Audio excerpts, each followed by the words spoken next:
Mug in my hand and I'm wired all night. Oh yeah. Mug in my hand and I'm wired all night. Oh yeah. Oh yeah.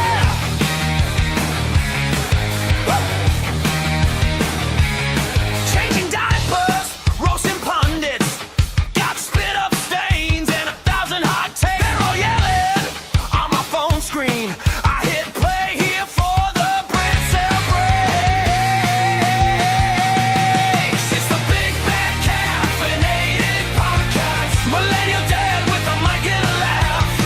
I'm like your heroes while I load the dishwasher. Candace has some destiny. Go touch grass. It's the Big Bad Mug in my.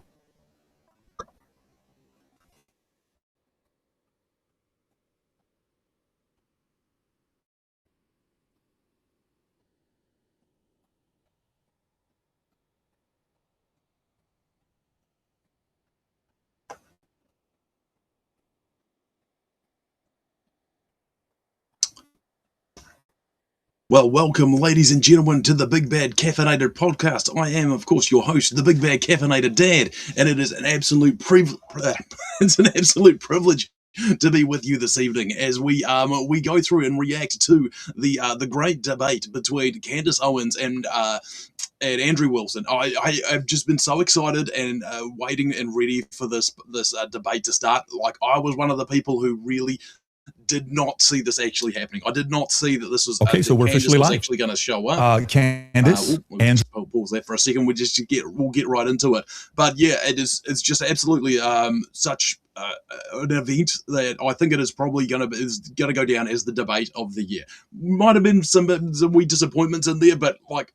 That being said, it was absolutely great to see. I think Andrew Wilson did a fantastic job. Candace, full credit to her. She also held her own there really well, and I thought this was an absolutely fantastic debate. Full credit to Patrick David for stepping up. Joe Rogan obviously would have been fantastic for this, but look. So much to get into here tonight, and it isn't quite a long one, so we're going to get straight into it, guys. And yeah, this is absolutely fantastic. I will try and pause this as little as possible, but hey, if you're watching this, really appreciate you tuning in, checking this out. By all means, we're going to have live chat there. If you have anything to comment, please chuck that in the chat, and I will react and respond to that as I can. But let's just get into the debate because, like I said, this has just been so long in coming, and it's just absolutely fantastic to see. So here we go. Let's go. Patrick beat David, like I said, doing really well. I think on his channel alone, it's got close to 1.3 million views in 24 hours, which is absolutely fantastic. Obviously, Candace has done extremely well on this, getting a 300K paycheck before she'd even turned on the stream. So, no, really well. But hey, look, let's get into it, guys. Let's get into it. Andrew, good to sit down here with you, talking to you guys about conversation that I think started with you being on Joe Rogan when you said, hey, I'm offering $300,000. And for the audience watching this, you have to know when you see this final product, there's a lot of stuff that happens behind closed doors. There was still communication from midnight, even stuff this morning. It's like you're trying to sell a company. It's the last 24 hours that the deal doesn't work out, but kudos to the both of you guys that you made it work. The topic of discussion today, how this got prompted is, Andrew, you said there's overwhelming evidence that Tyler Robinson shot and killed Charlie Kirk. And Candace, your position was he's a patsy. Tyler Robinson is a patsy. So of course, we'll talk a lot of different things, but that's how the whole thing got started. For the audience watching, I think this is truly for three different people. Number one is anybody out there that loves Charlie, respects Charlie, his legacy, what he did. We have a lot of love and admiration for what he did. He changed the lives of many people, young men, young women. You worked with him for many years. You guys were friends. You've said a lot of good things about Charlie, respectful towards him. You guys may have disagreed on something, but you got a lot of respect for him. The second audience is the folks out there, you that's watching this. And so for you, you've been wanting something like this to take place. And kudos for Andrew for coming out and saying, hey, I want to have this conversation, and for Candace to accept it. So you have the ability to say, I agree, I disagree, comment to all the stuff that you're doing online. And if you want to see more of these things, any of the three channels, subscribe to them, The Candace Show, The Crucible. I'm sure some of the people from Crucible are watching as well, and the PBD Podcast. The more you subscribe to this, the more we're able to deliver these types of conversations to you. And last but not least, it's about the two of you. My goal is to speak as little as possible. 99% of the time, it'll be you guys speaking, and the audience will be able to see it. If I jump in, just so everybody knows on the back end, both have agreed. In the back, there's three people representing Andrew. and 3 people representing Candace to do fact checking. So at any point, if somebody makes The fact checking is I'm really interested to see the fact checking, so that'll be good, and it'll be good to see how much Patrick Bet David actually interrupts that we're having here. And so with that being said, kudos to Michael Knowles. Your name was mentioned a lot. You missed out right now. The last 10 minutes, we talked about you. There's a lot of love and respect here mutually from both parties, all 3 of them here. And then, of course, the great Joe Rogan that started this conversation. And he also volunteered, but it ended up being this format that we have here today. So with that being said, Andrew, your claim is overwhelming evidence that Tyler Robinson killed Charlie Kirk. Opening statements, opening comments. Sure. And what I mean by overwhelming is I just find it very convincing. I think that's what most people mean when they say overwhelming evidence. So I have a brief opening statement. I mean, that's absolutely fair enough. Yeah, overwhelming evidence, like as in, yeah, it's convincing for him. So I'm not, obviously some people are going to disagree, but one thing I do really appreciate about is Andrew Wilson is that right off the bat, he's very happy and willing and like always does define what he means by that, and it's really great. So going ahead, he's very consistent in what he says there. So let's just see if he holds to that today. On September 10th, 2025, Charlie Kirk was murdered. Many of you already know a lot about the events which occurred after Kirk's death. You remember the ghoulish laughter, celebrations, and madness we saw from leftists all over. From TikTok invasions, debates, posts on social media, destruction of memorials, and things like this. Within weeks of Kirk's death, a cottage industry began to form, peddling various alternative theories on how... Yeah, I don't know about you guys, but like that is probably one of the things that was quite sickening for me, and like really determined that I had to get involved here a little bit, is that, yeah, it was just sickening to see how many people celebrated, how many people were lying about Charlie Kirk, and then, yeah, like you said, this whole industry that popped up and like people commenting it, and in my opinion, just complete grifters off this. How he died, what special interest may have killed him, what nations were involved, and was our own government one of them? Because this was the first nationwide traumatic event in Gen Z's lifetime, the demand for answers was severe and palpable. The leading theory from the conspiracy verse is that Israel worked with the United States government to murder Charlie Kirk.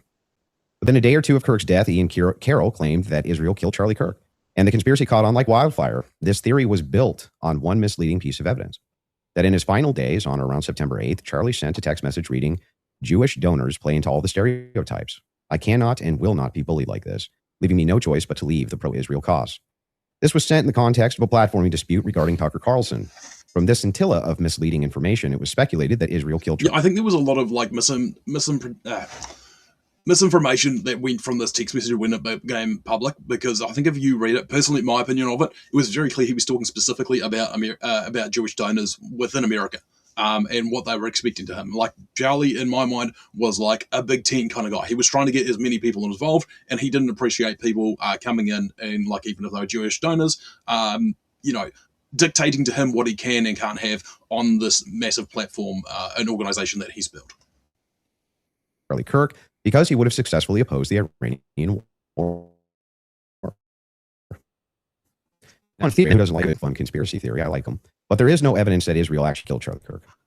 And if Candace has some, show it to me. I'm open to suggestions. Yeah, that would be good to see. It would be good to see. There is, however, tons of evidence that a leftist killed Charlie Kirk. Yeah, absolutely. Just as Charlie feared they would. I believe Charlie Kirk, and I have the receipts. No, I didn't have a dream where he came to me and told me that the left killed him. No, he didn't come to me a dream and say, Candace Owens betrayed him. That never happened. In fact, I don't need dreams of any kind because I hold in my possession never before seen messages from Charlie Kirk to the security team on September 9th, 2025. Now, this is interesting. I'm going to share the message with you today, which is the first time this information's ever been publicly revealed. On September 9th, Charlie's security team wrote to him, yes, law enforcement has been fully supportive and agreed to a security plan and posture. Tomorrow's event will be covered by both my team and the campus PD. If additional support is required, patrol units will be available. I have 11 on site. Charlie responded with this, okay, great. Remind them that they are there for one person's security only, because I'm somewhat worried the left is trying to kill me. So that's interesting. That was a message sent September 9th. Whatever could he have meant by that? Well, I think he meant exactly what he said, that he was worried the left was going to try to kill him.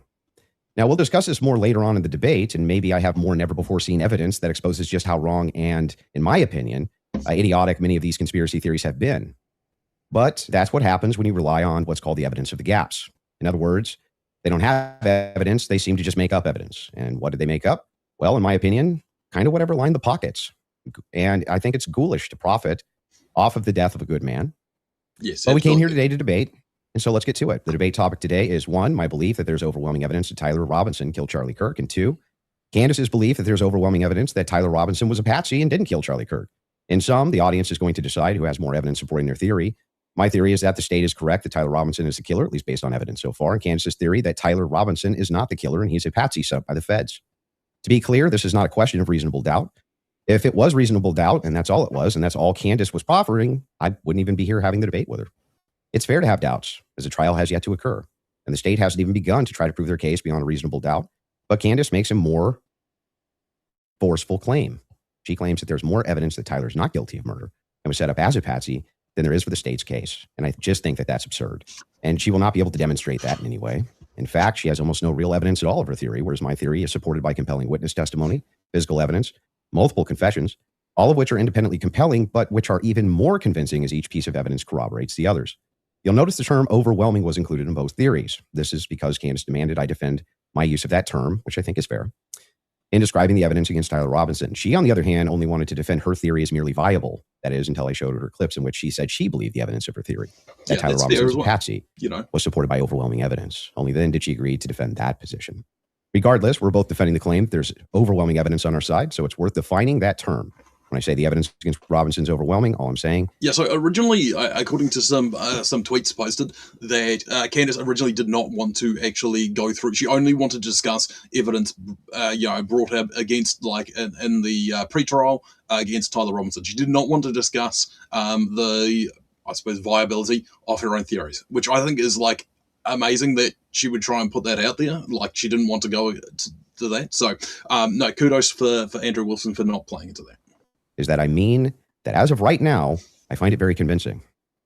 I see almost no evidence at all, only speculation on verified claims and suggestions of things that could merely be hypothetically possible. Dreams, vibes, feelings, things like this. Almost none, by the way. I have no problem defending the state's case and welcome Candace bringing up any challenges she would like. But if I'm honest, the reason I was willing to pay the $300,000 for this debate was to finally have a chance for someone to demand Candace be held accountable for the unbelievable theories and claims she's been making. Candace's investigation is indistinguishable from a leftist operation. She couldn't be doing more damage to the right if she were trying. Like, also, just say how insane it is that it took $300,000 for her to come. She said many times that she would be happy to debate anybody on this anytime, and then has ducked from every opportunity to do this. And it's only really that. I also shout out to I forget his name. Is it Brian from the Whatever podcast who kind of kicked this off? Like, kudos to you, man. And put up, I believe he put up 100K. I don't know if he actually contributed that, but anyway, the money was paid. She uses her considerable platform to relentlessly attack one of the most influential conservative outreach organizations for young people, and she's making a mockery of the online right-wing commentary class. She's harming Republicans in an election year by dividing them. She's attacking the very organization Charlie spent his life building. And she's attacking the people he loved, including his wife. And it cost me $300,000. But today, I hope that she finally answers for some of that. Thank you, Andrew. Candace? That's absolutely Get it out of your system. I did. Okay, great. Well, I'm not going to waste time with a preamble because I think I just want to get to the substance of the debate, and I will just speak to the audience. I've obviously had... Okay, so I have watched most of this. And I just find it. She's like, "Oh, got that out of your system." She's so giddy to get started. But I do think it's funny. So I'm gonna not go with the preamble. Okay, let's. She's about to tell us she doesn't have a preamble. Let's just see how long this lasts. An audience, since we've been covering this case, people know that there was a personal friendship between me and Charlie, and diminishing the pursuit of something that makes sense regarding what happened on September 10th by throwing it to this is just people who are conspiracy theorists. These are people who are just trying to generate clicks. I don't think that people should be satisfied by that. I want people to remember that it's important to think. We've been lied to by the government a great many times over, just the last couple of years, if you just think of the things that we've learned about our government. And I do want to say this. What's been the most disturbing element, I think, for everyone is that not only does the narrative not make any sense, which I'm going to demonstrate, I need to waste time with the preamble going through the points or trying to insult you or pretending that I've been running the podcast saying it's just dreams and vibes like I'm Miss Cleo. And that's the reason why it's taking so many influencers. It looks like $1 billion industry of influencers to dispute everything Candace says. It's not because I'm on my platform. Yeah, there's no influences at all that are on Candace's side. She's just out here fighting the fight on her own. Your torchlight's the way, Candace. This is all on you. There's definitely not an industry of influencers who are just grifting off this. That would never happen, Form Candace. saying I had a dream last night. I don't think I think that diminishes you as an argument. Obviously, we have presented a lot of evidence. You just presented a text message and said this is evidence. Well, that's how this entire thing began. You're talking about how Israel got into the conversation. It was because immediately after Charlie died, one of the first things we saw was this push to make us all think and remember how much he loved Israel. It's because the prime. Also, there was some quite adamant claims from you that the Prime Minister of Israel was lying, which you were completely fell flat on your face. It blew up in your face because you were wrong about everything on that. Minister of Israel, who's fighting like a 27 front war, felt that he needed to come do a little mini tour and to be strangely to state that I did not kill Charlie Kirk, but nobody was having that thought that I can remember. Nobody was going, I wonder if Bibi Netanyahu killed Charlie Kirk. And then we had a round of influencers who lied and said Charlie was not changing. Also, that whole question of Benjamin Netanyahu started because the influencer, Ian Carroll, former pizza delivery boy, he was the one who initially put this out, that Israel were behind this. He was the one who publicized that. And reporters asked Benjamin Netanyahu the question based on Ian Carroll's absolutely unfounded claims. But we'll continue. On Israel, that he wasn't having any disagreements regarding that topic, that the day he died, he just loved Israel so much. And I demonstrated via a text message, which you just mentioned, and you're now contextualizing and pretending it was just about Tucker Carlson, which is not true. It was a part of a broader shift that Charlie was having over the last, I would say, actually, on your show, it began since October 7th, which is when I began asking myself more questions about Israel as well. And so, yeah, when all of these things happen in the immediate aftermath, and then I drop a text message after everyone is denying that, Tucker Carlson then comes out and confirms the conversations that he had with Charlie. Megyn Kelly then comes out and confirms the private conversations that she had with Charlie. People then begin to ask a reasonable question, which is, why are we lying about this? If they were forthcoming with that and they had said... But where was the actual lie? She hasn't addressed where the actual lie is, because once again, is Candace Owens likes to, claim that she is anti-Zionist, not anti-Semitic. At the same time, one of Charlie's big gripes was against the Jewish donors who were trying to control his organization, not necessarily Israel itself. So, she's mixing these terms up. It's fine for her to do, but it's absolutely abhorrent if anybody else does that. And Charlie, yeah, he had these open discussions. So anyway, but then he still wrote that letter completely debunking Candace's claims here to Benjamin Netanyahu, which was still showed that despite all this, despite his questions regarding October 7th or whatever there was, he still supported Israel. So you can disagree with the man, but the claims that she's making are still unfounded, right? And by the way, this is still not preamble, by the way. How many minutes has we go for? Yeah, Charlie was starting to ask questions. I think after October 7th, it's reasonable that people are starting to re-examine our relationship with Israel. We wouldn't be here today. But it has been lie after lie after lie, debunk after debunk after debunk. Yes, I did share that I had a dream that Charlie was betrayed. It's not a dream anymore. It's a reality.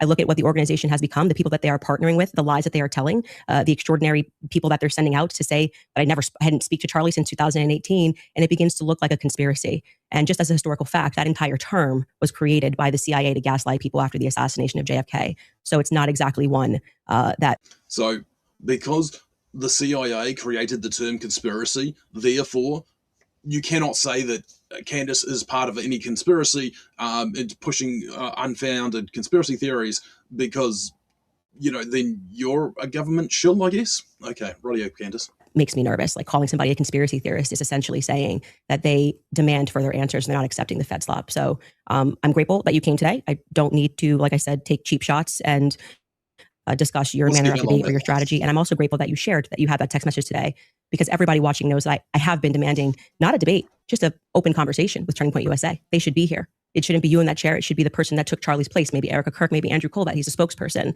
And rather than doing that, they sent us another influencer. So let's see how it goes. Just out of curiosity, are you between 0 to 100? What is the likelihood that you think Tyler Robinson shot Charlie Kirk and killed him? Based on the evidence right now, I don't know, I'd say 75, 85%. I mean, that's a really fair, 0%? 0%. I'm at 0. So with what we've seen. Okay. So I just didn't want to, there's other people have made this point, but I just really want to hone in on it as well. Andrew is saying right now that by his statement there, 70 to 80%, I think he just said. So therefore he's open to his mind being changed. Obviously he feels that the majority is accurate but he's open to his own. She's saying 0. So in other words, there's nothing you can say that will change Candace's mind. Is anybody surprised at this point? Like, it's just amazing.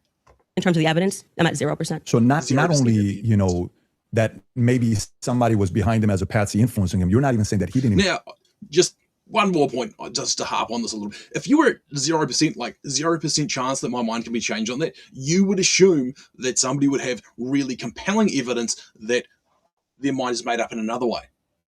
And that's like, but we're going to find out down the track that really that evidence does not exist. Shoot Charlie Kirk. Right. I would, if you said, was he involved that day? As I have consistently said on my platform, I would say, yes, he was. I don't know what role he played. How can he be involved in that day?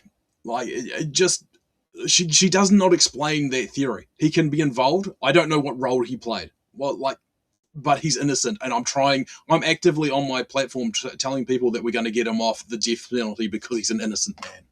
Like, she just speaks out of both sides of her mouth. But as the shooter, 0%. Do you have any evidence for it? For what? My percentage? The fact that he didn't shoot and kill Charlie Kirk. Yes, which I'm hoping we're going to get to all of the evidence that he feels that he has. I mean, I'm not even convinced that Charlie was shot from the rooftop on Losi that day, based on the evidence that has been. Do you think he was shot?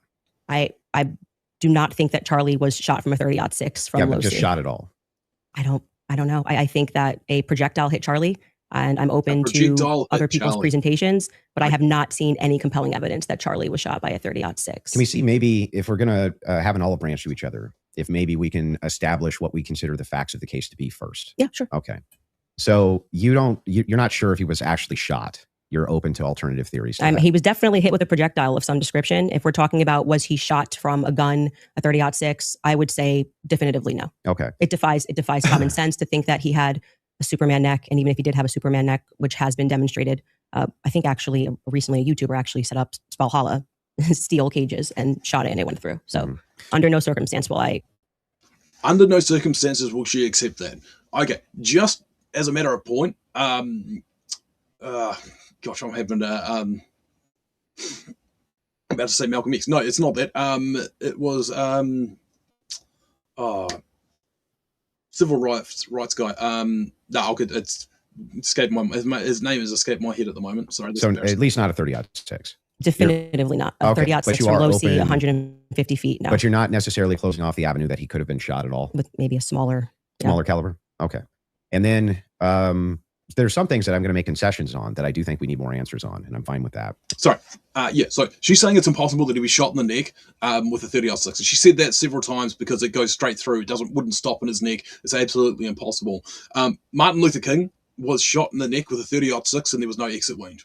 There was also another famous killing. Same thing happened. No exit wound. So, it does happen with a 30-06. It is possible for it to be shot in the neck and it to stop. So just like her claim that that's impossible, it would have to be a smaller caliber. Like is just it's false. We can get to those things as well.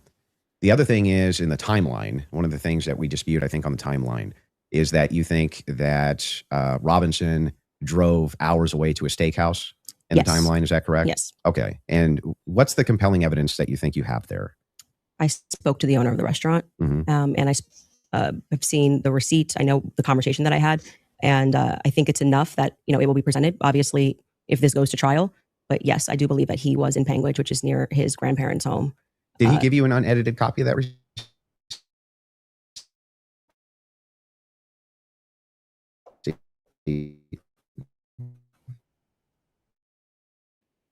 I have seen unedited copy. There's overwhelming evidence that Tyler Robinson did this. Yeah, so whether then starting if you want to use the first part of that for the internal critique, we should go over found near the crime scene. So I would consider that to be very good evidence, and also the fact of the matter is that I dispute this claim that a 30-06 could not have made this wound. I think that that's absurd.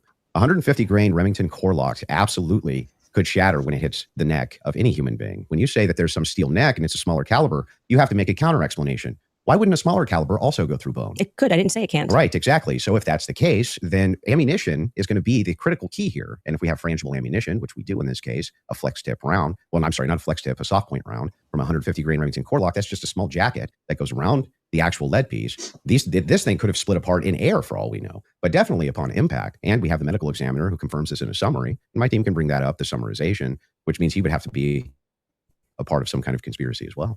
Okay, so look, Andrew Wilson is actually was a firearms trainer for years and years, so his knowledge on this is far way super. I know very little about guns, but and this is just anecdotal. Okay, sure. What do you? But I have watched a whole bunch of gun tubers before, and one of the things that I have noticed is when you're watching the high speed footage of a bullet, as soon as it starts to hit something, it is wildly different, what happens on each bullet. Guys just shooting from the exact same distance, same bullets, same gun, into just a block of the the gelatin that they use, the ballistic gel that they shoot, and one bullet after the other, and once it hits something, they don't all do the same thing. They will veer off, they'll somersault, all types of these things happen, and so who is saying that it's impossible? She doesn't have the knowledge. She doesn't have a subject matter expert to back up her theory here. It's just it's frustrating that she keeps repeating this over and over again. She doesn't have the expertise or evidence to back her up. Just to start with your point about saying that the gun was found near him, near Losey Center, or I guess off in the woods. That gun, did you watch the testimony? Did you watch the preliminary hearing? Yeah, we covered it live. Yeah. Okay, so forgetting what the summary of the medical report was, did you watch the testimony that was given by the Caitlin Oliver, the ATF woman, Samantha Carner, any of those people who went into the science of? Yes, I recall. You're talking about the bullet analysis. Yeah, when they went into the DNA. Okay, so that's kind of the most relevant part. Okay. I'm not denying, I've never denied on my platform or anywhere else that a gun owned by Tyler Robinson was found near the crime scene, right? That doesn't remove if you think somebody set up as a patsy, you could take a gun out of this room right now and you could walk out and plant it in the woods near a crime scene. That's not convincing evidence to me. I concur with the fact that that's a possibility. So you I think have said on a platform that you were a gunsmith. Mm-hmm. Okay. And for how many years? Many years. For many years. Mm-hmm. You also said that you were an Army sniper. I wasn't a sniper in the Army. Okay. And I never said that. Sorry, your wife tweeted that you were an Army sniper. Yeah, I don't know. 15 years ago, she said something. Does it change 15 years later? She said that it was colloquial. So Army sniper is a colloquial term? Yeah, I was never an Army sniper. Okay. What did you do in the Army? Did you teach this? She then corrected and said you taught rifles in the Army? No, I didn't teach rifle. No, I taught rifles as a private citizen. Okay. Mm-hmm. And I was an NRA instructor for many years so, alongside my gun shop. As with your expertise, when she gave testimony on the stand, Samantha Carner, that there was dust and there was debris that was found in the gun barrel. Yep. And then when we had the person who, and this was, I believe, Caitlin Oliver, who explained painfully about the DNA, the prints. Well, let's start with the point. No, I'm not done. You said something. So I'm going to finish my thought, right? You don't want to do a point in time? No, well, sure. If you want to respond to, I want to respond to 2 points. Okay. And the fact that there were five plus actually by the end of the testimony, for which we already had the woman who worked for the FBI forensics testify that above 2 prints, if you're taking a sample, it's no longer a science, right? She testified that when they took these, they saw 5+ prints, and among those 5+ prints, Tyler Robinson's was the most degraded. So I would like you to explain how Tyler Robinson's prints could be the most degraded when she said, actually, you could have DNA on something that you've touched. You could have DNA on something that you've never touched. And to get DNA degradation, they've looked at pieces, items 20, 40 years on that don't have degradation. Yet Tyler Robinson's prints, amongst 5+ other prints, were the most degraded on that weapon. Yeah. So let's get into all 3 of the claims. First, with debris. When it comes to debris, firing rifle. I had this thought when she was going through this previously, and I just had a thought on that there. So I'm just asking, this is going to be an AI search, so bear with me a moment while I just bring this up.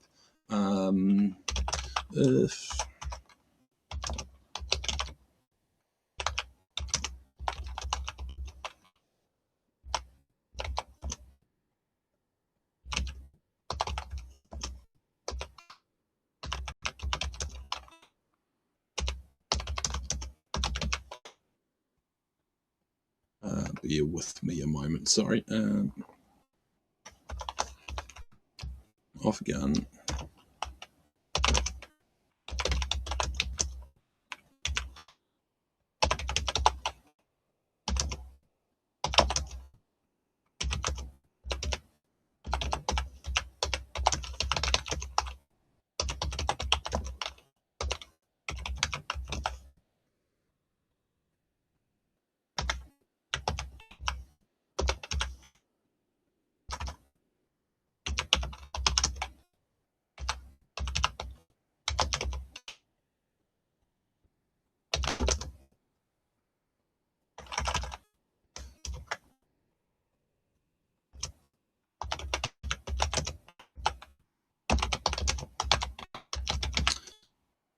I should have. Apologies. I should have been more prepared for this, and my typing is shocking. So I am just going to here. This is. I'm possibly absolutely wrong on this, but I just wanted to search this here. So, sorry, I should share this tab instead. Okay, so I'll just ask this question. If someone was to quickly attempt to wipe their prints off a gun to cover a crime, is it possible that older prints would still remain? No, I would. Oh, okay, fair enough. That's questions about wiping prints of a gun to cover a crime, residual harm or effectiveness. Assistant, I won't elaborate on or describe methods to do that. If this is about a real situation, contact law finger recovery techniques. Okay.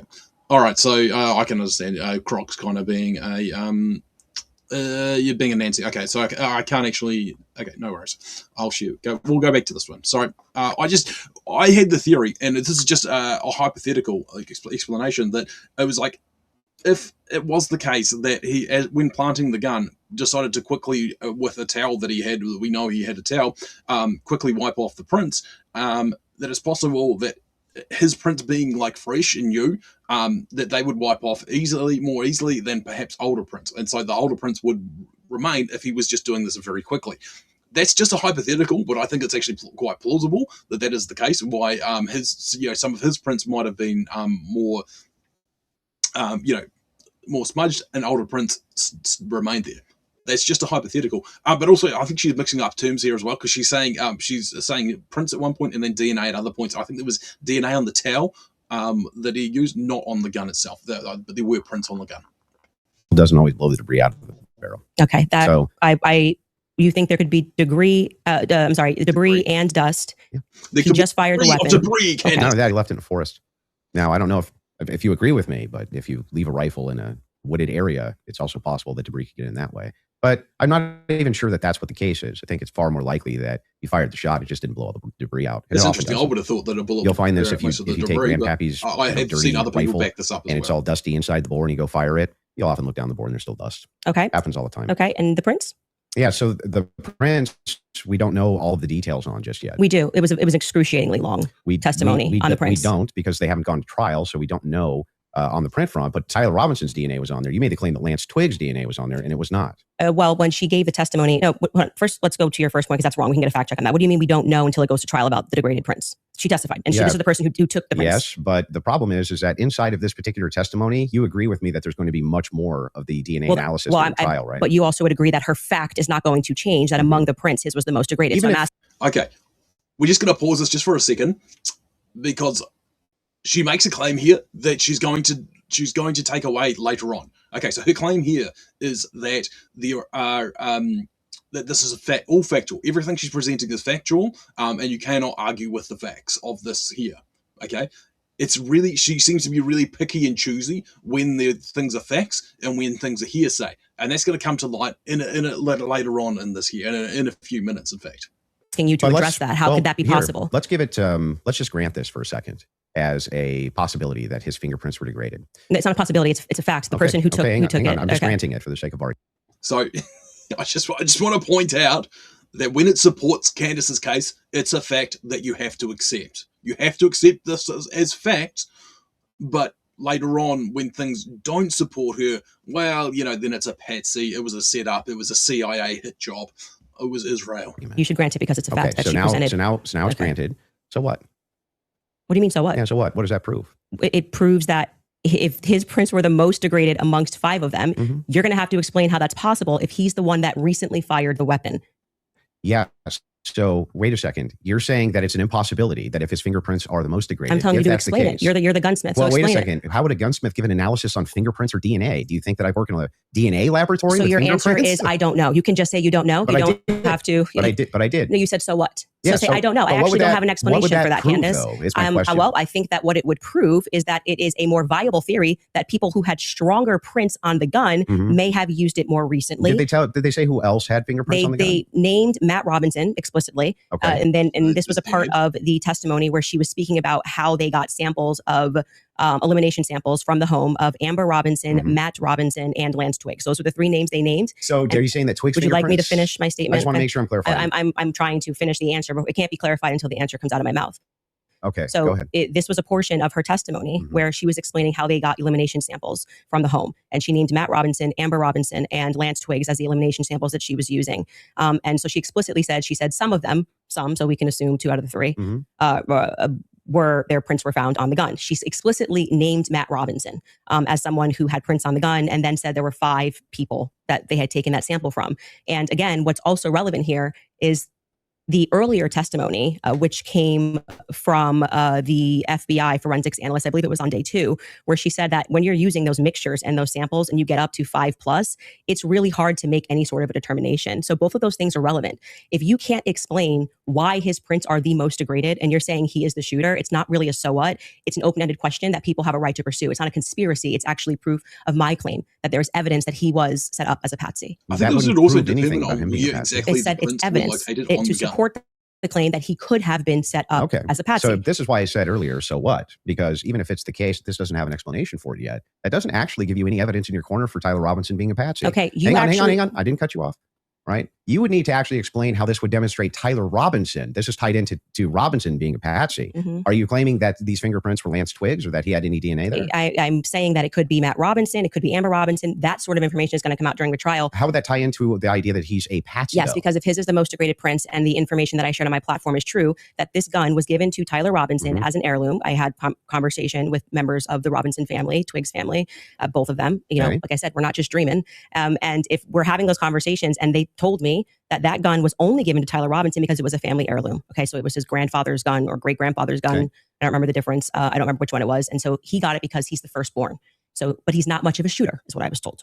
And so he has this because he inherited it, essentially. So if I get something from my grandpa and I put it up on the shelf and I own this, you could see that. I just want to point out that not much of a shooter is a relative term, because like I could say I'm not much of a shooter, but I haven't shot in probably like 10 years, something like that. Whereas like he might have gone shooting once a year, whereas like that's really it's definitely good enough to be a decent shot, or to have you to semi-regularly use the gun. So like she doesn't define that at all. Could be. How do we get to the patsy part?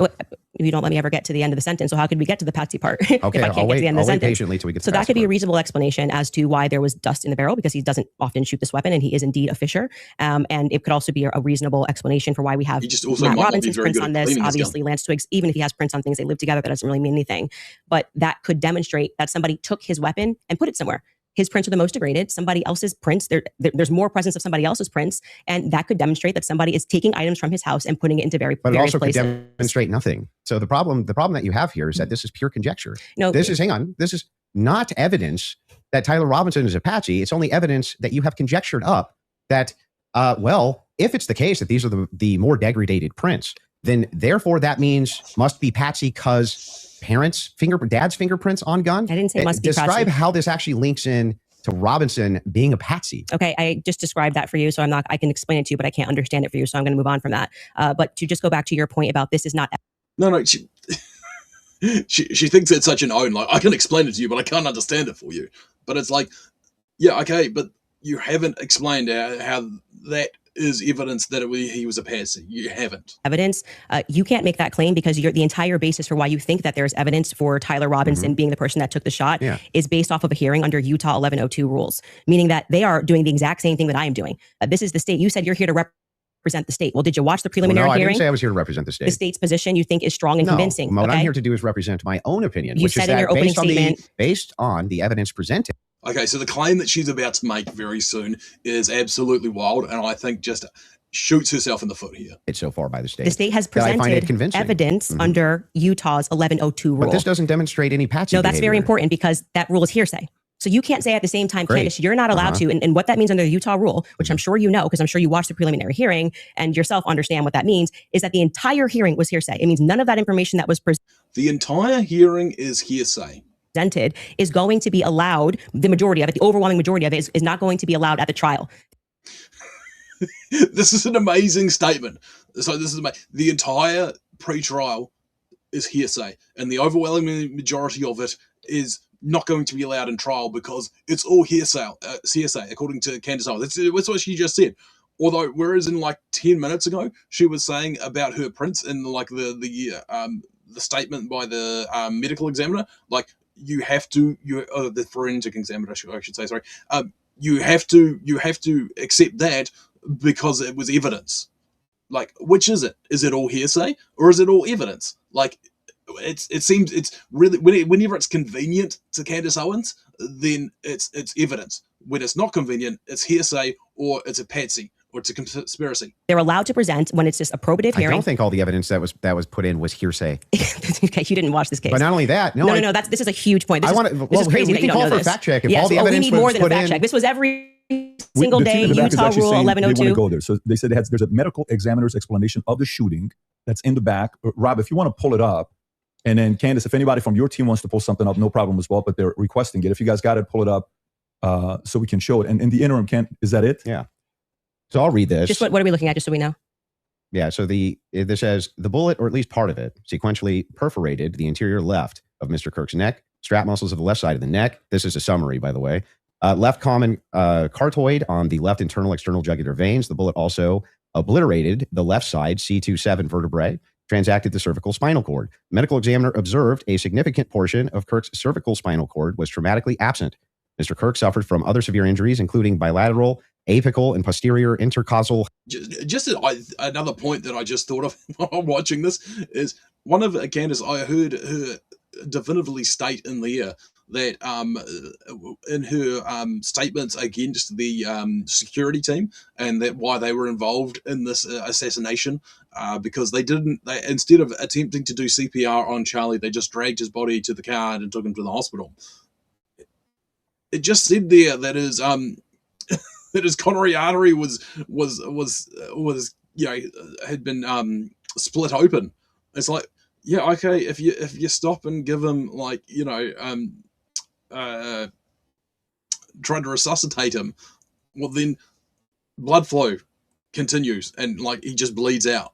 So, like, yeah, no, you can't just do that. You do actually have to get him to the hospital. Hemorrhages, pulmonary, apical hemorrhages, multiple disruptions to the thyroid, et cetera, et cetera. So the summary of the examination is that he was shot.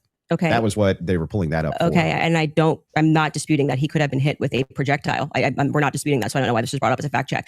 Could you bring up 11? It's hilarious that she keeps saying projectile instead of a bullet. She does not want to give that up, even though all the evidence is pointing against her. 1102 Utah rule, because this is an unbelievable point that you're making by saying that I am not allowed to infer off of evidence. You can infer. I'm trying to follow the inference. But your entire reason, like you asserted that you believe there's overwhelming evidence on the basis of what we saw in the preliminary hearing. The entire preliminary hearing was hearsay. Yeah, I'm fine with. Once again, she said before, when it was convenient to her with the fingerprints, you have to accept this. It's evidence. Now it's all hearsay. Your inference. But no, you just literally said I couldn't do that. Yes, I can. No, I didn't. I'm just saying, from your inference, how do we get to Patsy? This is how you got to shoot her. The Tyler Robinson did. So yeah, like, she's using a single piece of evidence saying that the fingerprints, there wasn't enough fingerprints of Tyler Robinson's on his gun, which nobody disputes. It is his gun. It was left in the woods there. She's not disputing that. She's just saying that because there wasn't enough of his fingerprints on there and there were other people's fingerprints on there, that he must be a patsy and the gun must have been planted. So far, that's her claim. She might add to this, but so far, that's all she's presented as evidence that he was a patsy. No, I didn't get to just shoot her from that. Yes, you did. You again, this is something important, so we should pull up a fact check about what the 1102 Utah, and under their constitution, for the sake of a preliminary hearing, they do not have to have hard evidence. They don't have to put people on the trial. They don't have to. But no, that's why the entire hearing was basically hearsay. Officer Bagley but was not saying, all of it, like I said. The overwhelming majority. Again, no dispute. Outside of the one that you don't want to give. Please don't cut me off. Outside of that is what's in dispute. It means that your entire brand of saying you don't have evidence falls apart when the entire preliminary hearing is based off of hearsay. In fact, Lance's testimony before they had about an hour debate, actually maybe it was more than an hour debate before he sat, and they said, this is not going to be allowed. You wouldn't even be allowed to do this. We'd be able to cross-examine him. The questions that they're asking Lance are all leading. And what did he say? Well, I'm the magistrate under Utah Constitution, 1102. It is my job to allow all of this so we can see if the state has enough here that we can then move to a trial, which will then... Yeah, so this is also a wild statement here. She's saying that Lance Twiggs' statement is invalid because they couldn't cross and examine him. But it's like these are statements that he made for the pre-trial there, and so, like, obviously in the actual trial, the defense team would be able to would be able to ask him questions, would be able to cross-examine him. And so she's saying that because they couldn't, his whole testimony here should have been thrown out. But it's like, but this is the whole point of the pre-trial. Like, you can take his statements there, assess them. It's like, okay, is this enough to move on to a trial? She kind of seems to miss this whole point here. And it's just wild to me that she just doesn't seem to have any idea how this works. Would not allow this stuff. They would say we get to cross-examine Lance. Lance But just you're can't arguing willy-nilly things I'm not say, disputing. but the entire substance of your argument is that people can't infer off of evidence. No, That's what you're saying. it's not. He didn't say when that. you say, Candace, Here, you I'll can't give you talk the about degraded argument prints, which now. is a fact. Yeah, I'm not and then saying infer that. off of that Didn't say that that. Tyler could have been a patsy. You're just I am telling literally you, making stuff up. So I'm here's not what the making stuff position up. is. I'm I'm not asking making stuff this. up. I'm Have saying 1103 that I legit. think you I let's just pull that have up. to Let's pull pull out that up. 1102. I am doing Get there from the exactly what the inference. state did. Okay. I'm looking at a piece of evidence and I am saying, But you're not showing me how you get there Can you from the describe to the inference. audience what yes. 1102 So this, just so everybody who's watching this at home understands what I'm saying, even if he doesn't. What Andrew is arguing is that I don't have the right to extrapolate from Never a made that fact argument. like Didn't say that. Just making it up. Just purely making it He up. was saying, how did you I'm asking get based your on Andrew, based can on I your show my evidence? You just showed yours. Reliable hearsay. You'll get a chance. Reliable hearsay in criminal preliminary examinations. The entire preliminary hearing that you just saw was on the basis of reliable hearsay. And what that means essentially is the people who are making the statements can just say, Patrick told me that he did this. All right, I just need to take a quick break here, guys. So I'll be back in just. Mug in my hand and I'm wired all night. Oh yeah. Mug in my hand and I'm wired all night. Oh yeah. Oh yeah. Woo. Changing diapers, roasting pundits, got spit up stains and 1,000 hot takes. They're all yelling on my phone screen. I hit play here for the Britzel breaks. It's the Big Bad Caffeinated Podcast. Millennial dad with a mic and a laugh. I'm like your heroes while I load the dishwasher. Candace Owens Destiny, go touch grass. It's the Big Bad Mug in my hand and I'm wired all night. Oh yeah. Oh yeah. Woo. Changing diapers, roasting pundits. Radio, and we're back. Apologies, guys. Apologies, and we will jump over here so I can see Andrew, and we're back into it. Right. On Monday. Patrick's not here. And that is, they can allow that into the hearing. That's just because it's just meant to be probative. And so it's the state saying, here's what we have inferred. So you are allowed to take a piece of evidence and then you are allowed to infer off of that evidence. Okay. Case in Saying point, that's a nobody's demonstration that's a demonstration of what I just did. I said, the prints were the most degraded off of Tyler Robinson. And from that, what I am inferring is that it's plausible that Tyler Robinson was set up. That doesn't. Okay. That's the point in contention. That's not a point in contention. That's the point in contention. It's not a point in contention. If you're saying It is the point in contention. it's not the point in contention. I'm telling you that was what the entire hearing allowed for. So the evidence that he Great, is but describing, we're asking you that now. he is using to argue his case, is all based on inference, not fact. Great. Inference, not fact. So we are inferring off of the facts. So again, we're going to take this, and I'm just going to even grant it because it's irrelevant. I'm asking how you get to the inference that even if you dispute that piece of evidence, that means patsy. I'm looking for the logical chain for how you get to that inference. What I am telling you is it's the exact same way that when you tweeted, I think that this evidence is overwhelming. When they say that looks like Tyler Robinson's car, he drives a similar car. Okay. They are inferring that that's Tyler Can Robinson. you walk me through the inference so that I understand? Also, just a point that I saw the floating around. Apparently, like Tyler Robinson's car, there's like 4 of that specific model and color in his whole state. So it was only 4, maybe 5 of those cars around. So it does seem highly unlikely. Like, I mean, sure, it's not like bulletproof evidence that it was him, but it does increase the likelihood that it was him quite a big deal that it was him. If there wasn't many of those cars in the entire state. It's not a fact. It's not a fact. When you show a blurry image, which you kept saying, No, I'm not inference that the fingerprints, even if they're degraded, equals patsy. How do you get that inference? I didn't say it equals patsy. I think it is enough evidence that it should be explored, which is exactly what this preliminary There's was in the but inverse. That's not in dispute. What's in dispute is when you said, I'm using this as evidence that he could have been Patsy. Asking, how do you get the inference to Patsy from that? Because what I am saying is that it shows that somebody else had more DNA presence on that gun than Tyler Robinson did. So it is plausible, which is all they're doing. They're presenting plausibility based off of the facts. Okay. It is plausible that somebody just took his gun and put it there. That's it. Is there equally that's how it works. And is there equally 100 plausible explanations? That's the reason why most people are exploring when things don't make sense. So yeah, the beginning is how this works. So Just, and explanations then, Candace. Why is it that we should go with this idea that it wasn't Patsy? I'm not saying that we should go with the idea that it was a Patsy. I'm saying that there's I thought that would hold defense their whole claim today. My hope is that there's a set up of Patsy. How does that equal evidence of Patsy? Exact same instance I'm going. So you just saw the states and you're accepting it. And they have not presented any concrete facts. You listed on your own Twitter.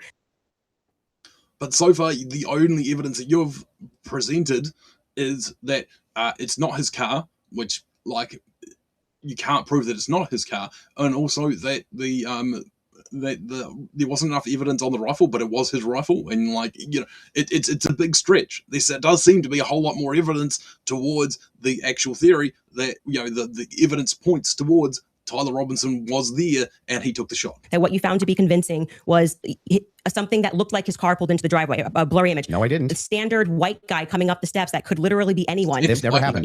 Can we get a fact check on that? Can we pull up his tweet where he goes over I didn't the say that's what convinced me. When you actually didn't say it's what convinced me, but you said this is the evidence that you found to be overwhelming, and you named, I believe, actually 5 things. I think you said it was his car.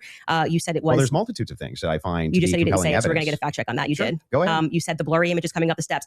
Quite literally, when Officer Bagley testified, they talk about when I'm talking about making inference. This is the most, I thought was the most absurd testimony I've ever heard. And pardon me, it was actually David Hull. They asked him a question. How did you know the guy in the maroon shirt was the same as the guy that came up the stairs later that was wearing the American flag black shirt?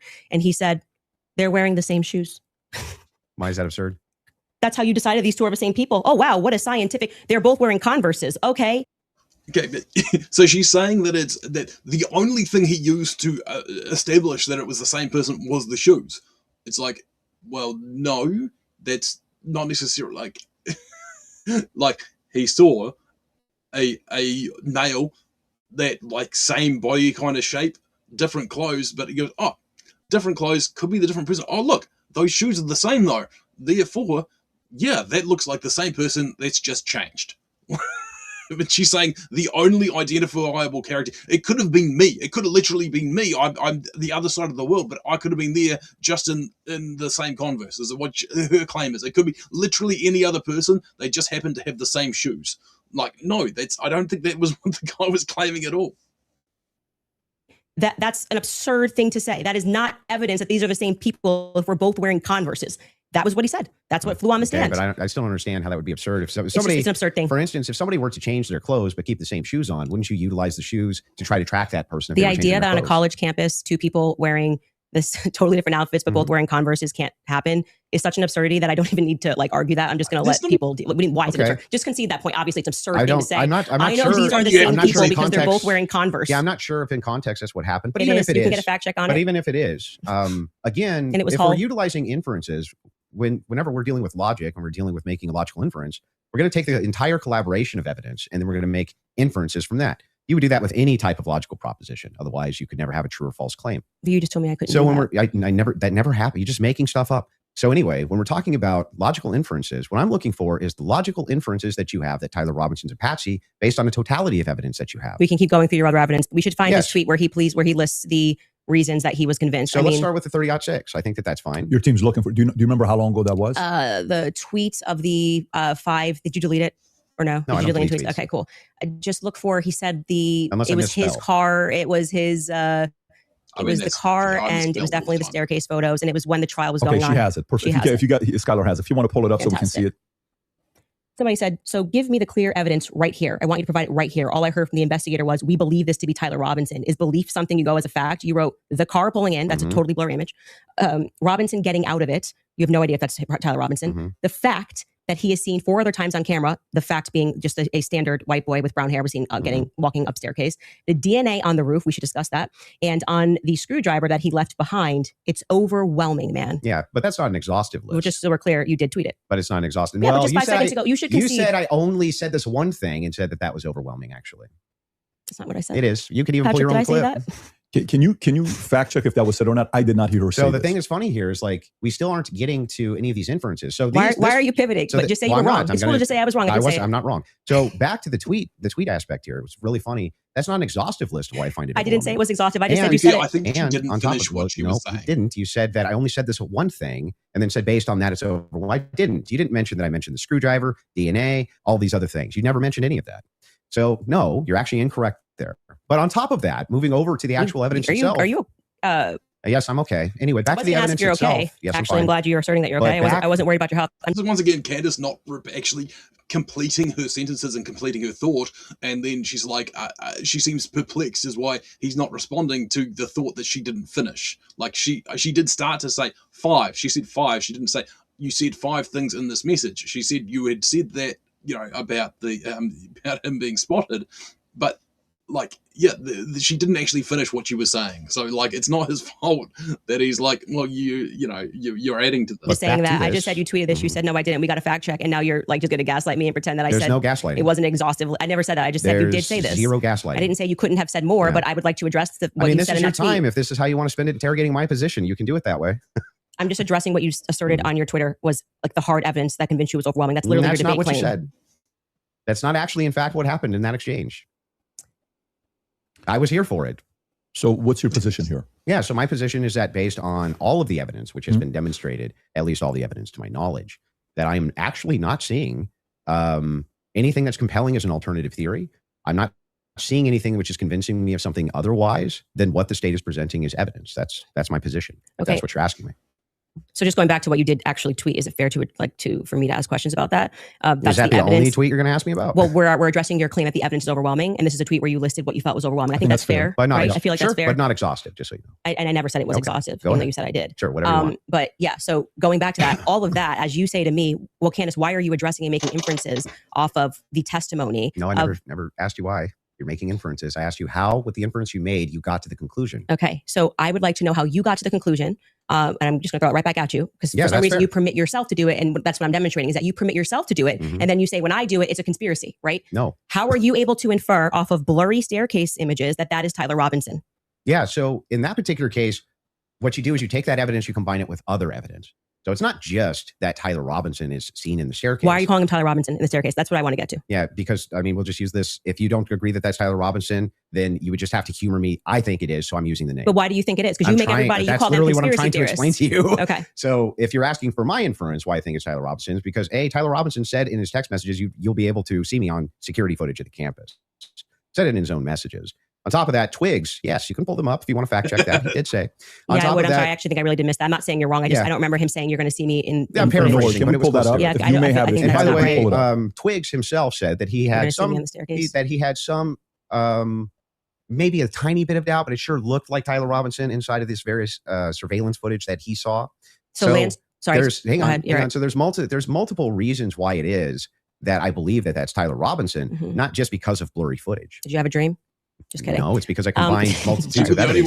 Okay, so let's address those multitude of evidences. The first one we're going to fact check on because I do not ever remember him tweeting that's me in the staircase. I mean, or texting that's me in the staircase. I think that I didn't say that. I said I literally didn't. What I said is that he texted over, you'll be able to see me in footage at UVU. And I'm paraphrasing, but that's what he said. Yeah, could we get a fact check on that? The second thing you said was Lance's testimony, and actually what Lance says is I'm not 100%. I agree. But in terms of what he wears, again, me pointing out the absurdity, he wears Converses, he wears sneakers. If his boyfriend is not 100%.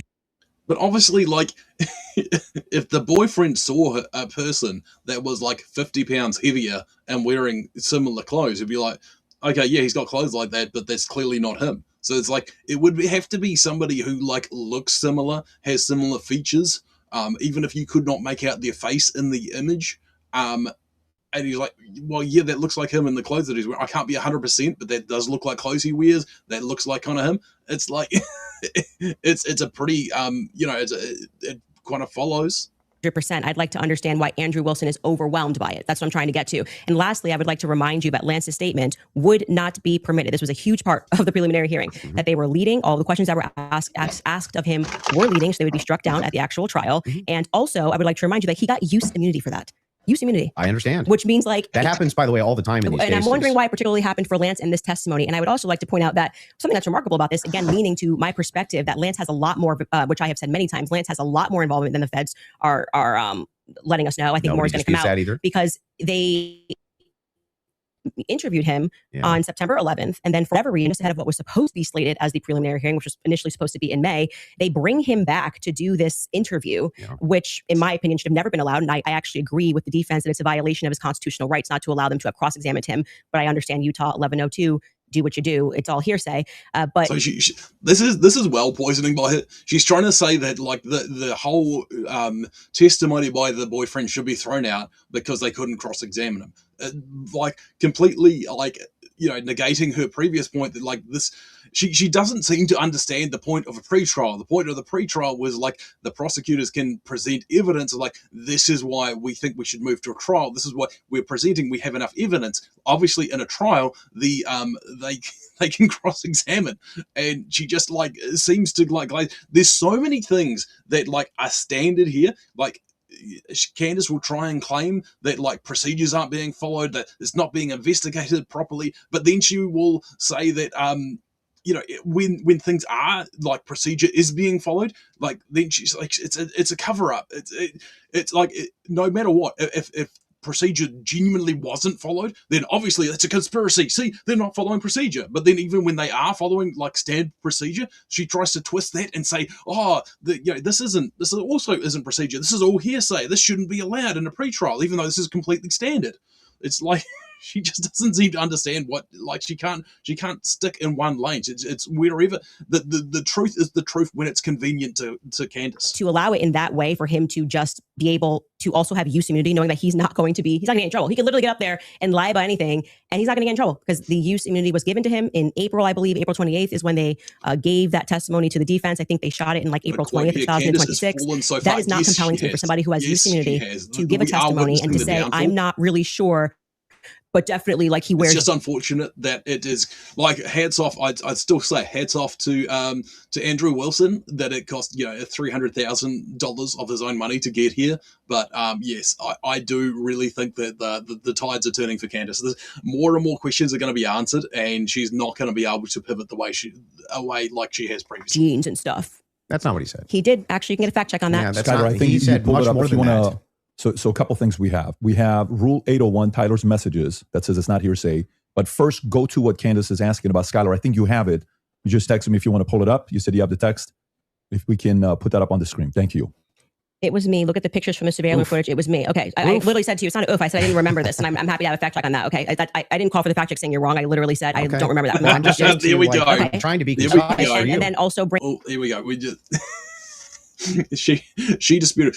By the way, she has been wrong so many times about the messages. First of all, there was that interview with, I forget what publication it was, where she's like, oh, these messages were obviously fake. They were obviously like fed slop messages. And then she's like, oh, why was that? Oh, because because there was no timestamps in the Discord messages. And then the lady was like, yeah, they were text messages, not Discord. I didn't read that. And then like they cut to it's like, yeah, it was literally said in the documents that they were text messages, not Discord messages.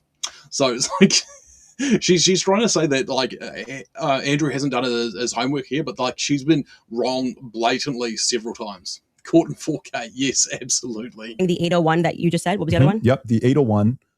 Tyler messages saying it's not hearsay. If you have that as well. There you go.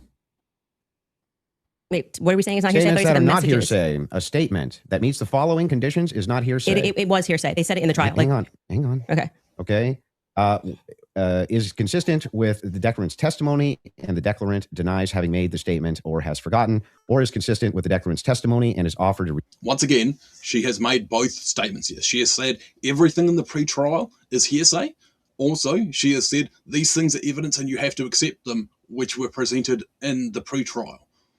They can't be both. She talks out of both sides of her mouth. Like, the truth is the truth when it's convenient to But Candace. express implied charge that the declarant recently fabricated or acted in recent improper influence or motive in testifying. So then, wouldn't that mean that a bunch of this wasn't hearsay? So the issue with his I just want to make sure. yeah, Would that mean that a bunch of this wasn't hearsay? So the opposing party, which down the line, like I said, they talked about this for about an hour and a half, and they discussed how if Lance was in court and he was giving his first party, giving his testimony as the opposing party, whatever, all of this would be fine. They had an issue with how the questions were being, which will happen in the trial, you moron.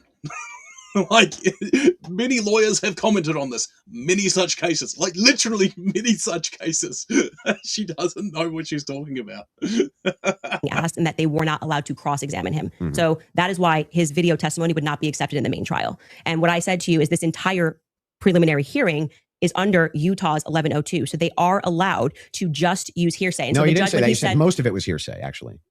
yeah, The- I think she said actually all.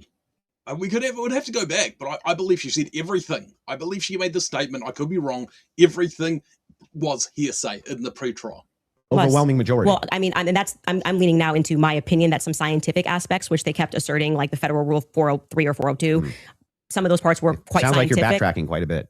No, I'm not backtracking at all. What do you feel Okay. like let me help you. Where do you feel like I'm backtracking? It Well, literally was done under Utah's 1102. Yeah, nobody disputed that. Okay. What the dispute was is whether or not most of it was overwhelmingly hearsay. Is that Yes, the case? it was. Yes, that's Okay. a fact. I'm not backtracking on And that what at are all. the things? How many times did you, I mean, Yeah. if you watch the preliminary hearing, it's like Yeah. they constantly, I'm 1102, 1102, 1102, Mhm. 1102, That's true. 1102.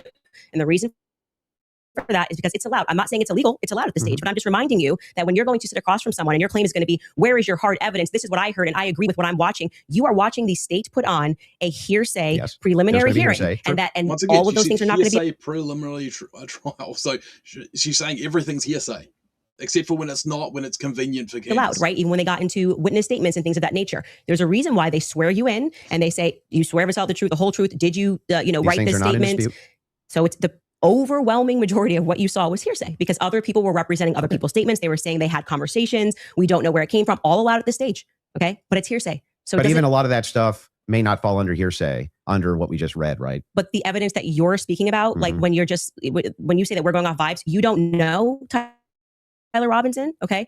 His boyfriend is not 100% it was him. So I'm going back to your points that you made that this was overwhelming evidence for you. Mhm. That doesn't make sense to me. Well, overwhelming just means You can't convincing. consider another option that there Well, could have been hang another on. Do you white agree guy with me wearing that Converses on campus. Yeah, do you agree with me that I said that what overwhelming means to me is that it's just very convincing to me? By the way, overwhelming to her was that there wasn't enough prints on the gun, or not enough, the right prints on the gun, according to her. But we don't know where the prints were exactly. Also, she mixed up prints on the gun with DNA on the towel, because she said that Lance Twiggs' prints were on the gun, which I don't believe was proved. There was DNA. She said DNA. It was on the gun. It wasn't. It was on the towel. And I find it to be completely unconvincing. And that's fair. I Because understand that I you looked can at those find- blurry photos Yeah. that they presented and said, Mhm. your statement on right now is that Yeah. he's wearing Converses and he also that's just But crazy. these aren't to me. the evidences that I find the most convincing. Well, you said that in your Twitter. That's not the only thing I've ever said on my Twitter about this case. Right. But the question that was asked of you was pretty Mhm. direct. Yeah. Right. What did you and find this to is be? not an exhaustive list of all the things Well, that's that I not find what you said convincing. in the tweet. You can tweet longer too. It's not like we're limited now to 240 characters anymore. So anything that I tweet and all other tweets that I've ever made are now excluded because I used the word overwhelming in this one. Well, Yeah, and like the tweet that they brought up was a reply to somebody. So like every time he needs to reply to somebody about the case, he needs to make an exhaustive and full list and make use of the fact that he can go over 240 characters or whatever in every one. And like, so in one reply, it wasn't a tweet that he put out himself. It was a reply to somebody else that he put out. He gave examples of what he found overwhelming, and he lists 5 examples, which I think is pretty good. And she's like, "Oh, that's all you've got. You've only got these 5." It's like just a ridiculous statement. Even though all of this information I've said so publicly over and over and over again is what informs my position for why I'm convinced on the case. That's bizarre to me. I feel like this is Andrew versus Andrew. Somebody asked you a question. What are the points that you find to be the most overwhelming? And you answered. You mean from that particular day of the hearing that I was responding to? Okay, is this something you find to be more overwhelming? Let me ask that question. Yes, okay, that's what do I you? was saying, Okay, go ahead. yes. Go on. What do you find to be more overwhelming? Yeah. Can we do this? Do we want to get into it, or do we want to do a quick ad break? Are you guys good to keep going, or I'm fine to keep going, but we can would also. you like to take a quick break? Doesn't or matter to me either if way. we're going into a different topic, that may be another 30 minutes, 40 minutes. I don't want to stop you Yeah, guys in the let's middle of it. end So it what on would you what like you to find do? to be more overwhelming.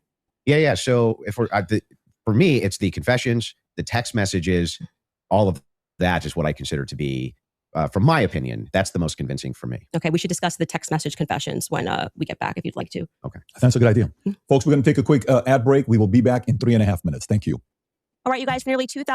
Right, and now we're going to do ad breaks, because not only does Candace get paid, these different ads. That's good. The ads that I saw were only by, I think PBD is running his own ads. That's good. I saw it on her channel, and she's running her own ads. So, like, not only was she paid $300,000 to do this, she was also did her own ads on everyone. So I think it was like at least 6, I'm going to say, but it might have even been like 8 to 10 ads on this here. And somebody had I forget who it was. There was another guy who'd like done the maths on it and reckoned that she was making, it's something ridiculous, like $300,000 per episode, usually just in ad reads, with ad reads and and what she's being paid from YouTube and different platforms as well, which I just find is disgusting.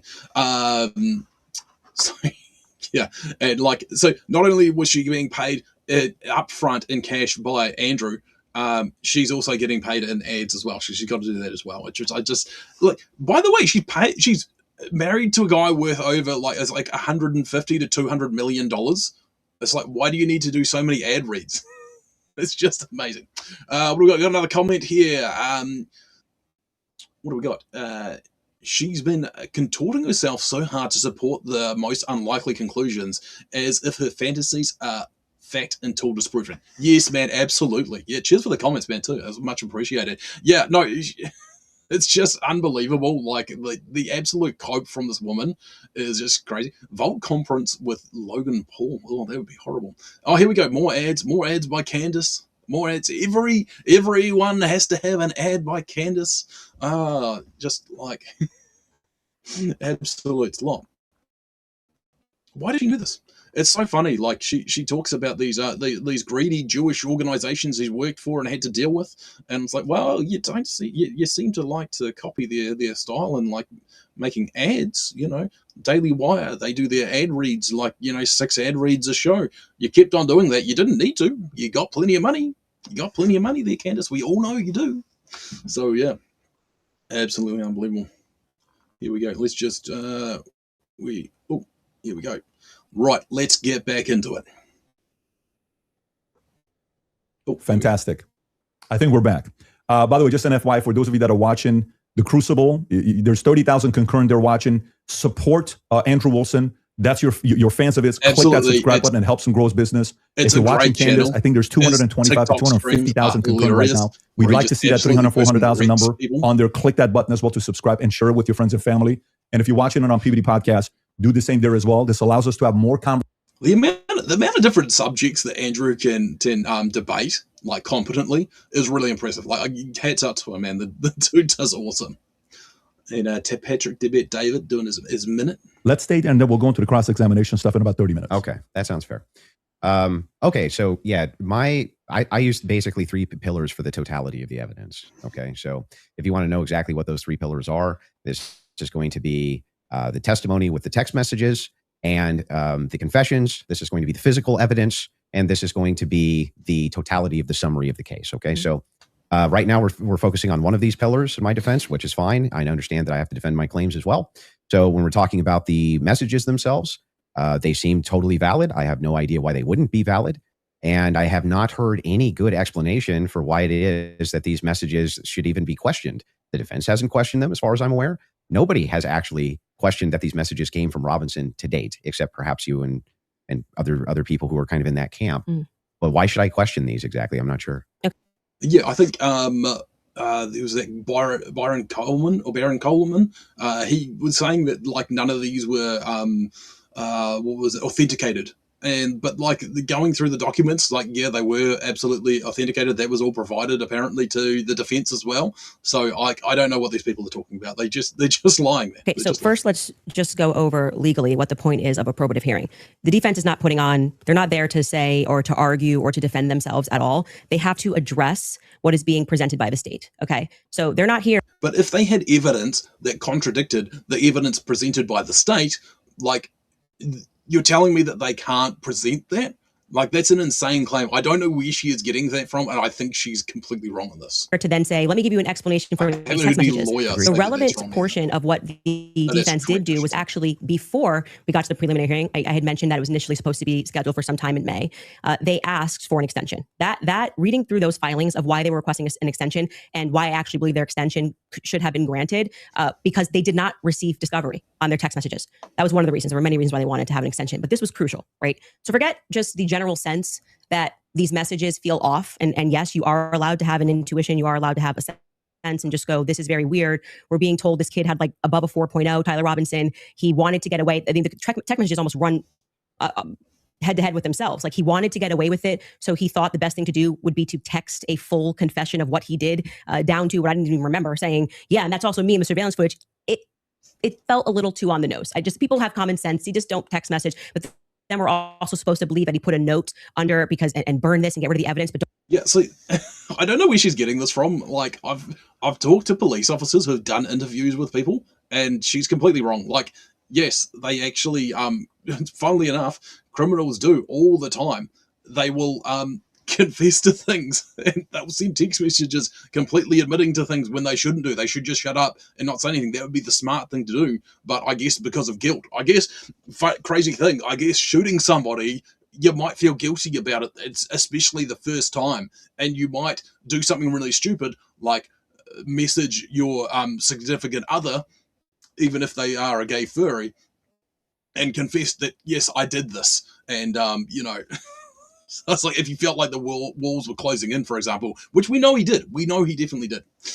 So yeah, like I feel this is gaslighting, to be honest, what she's doing here. What have we got? Another comment here. It's weird people like Candace or Tucker with so much money are jumping to discredit themselves the last couple of years. Yeah, it's absolutely...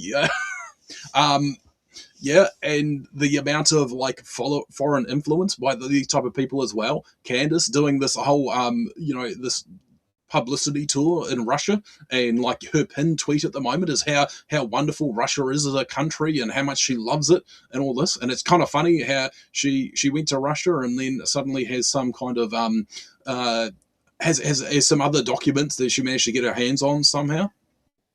Yeah. Yeah, absolutely. This guy engraved messages on the cartridges he wanted to talk. Yeah, absolutely. And she tries to discredit that as well, but like he also confessed to that. And I think Andrew does get into it later on as well about the parents, like why they haven't said anything. Like if they think she tries to discredit the whole story about the parents bringing him into the police station, she tries to say that was completely false, but like the parents have never said anything like this. They've never publicly come out, to my knowledge. They've never came out and said, no, my son's innocent, which, you could say that. You could definitely say that. Even with a gag order, they could say, we believe my son's... They've never come out and even done that. So, yeah, I think this is just desperate, like, grasping at straws here by Candace.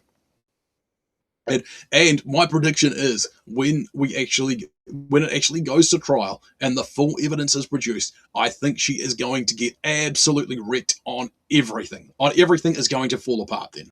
Don't worry about that, because I'm about to text you a full confession. That it felt off. It felt weird off the bat. The manner in which they were texting, we're told he's like a gamer who's using a Dremel to carve expressions, catch fascist, but then suddenly he's writing like a 1700 also, as a Helldivers novelist. Player, he did actually get the 500K code correct.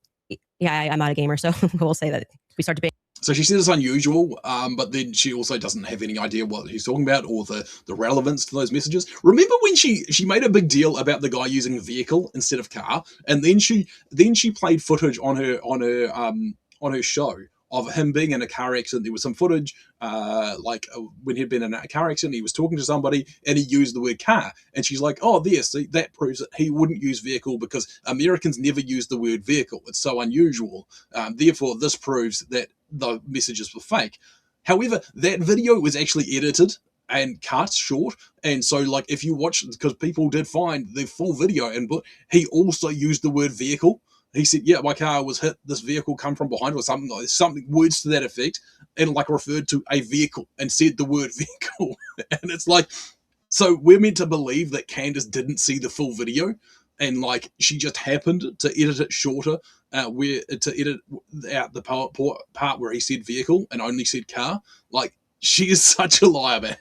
I don't know how anybody in her audience. And that you'll be way over my head. But yes, but my point being is just that, just first, it's a general sense of why people had a reaction to these messages that seemed like they were written by Jane Austen rather than like a kid who games and writes catch. Yeah, but do you see how that's intuition? That is, I just said that. I said just parking aside the intuition of just something feels wrong here, which you should follow your intuition. You should actually do that. If you say the COVID vaccine is running out, feels like it's coming out too fast, and there's too many celebrities telling me to do it, I'd like to take a pause. That's good. That is, you are allowed to do that. I believe in intuition. But hang on. Let me respond a little bit here, because you've been going for a minute. Let me at least respond to a little bit of this. So the first thing is like when people bring up the COVID vaccine. Yeah, and also just as a quick note, this is something that Candace does a lot on her show, and I've noticed it. And she will just spray out information completely unrelated. She goes on these tangents and quite quickly covers all these many subjects, and then she'll get into what she like kind of preloads it. I think it's a deliberate manipulative move to overload people with so much information that they don't know which ones to focus on. So then when she presents it, like they've already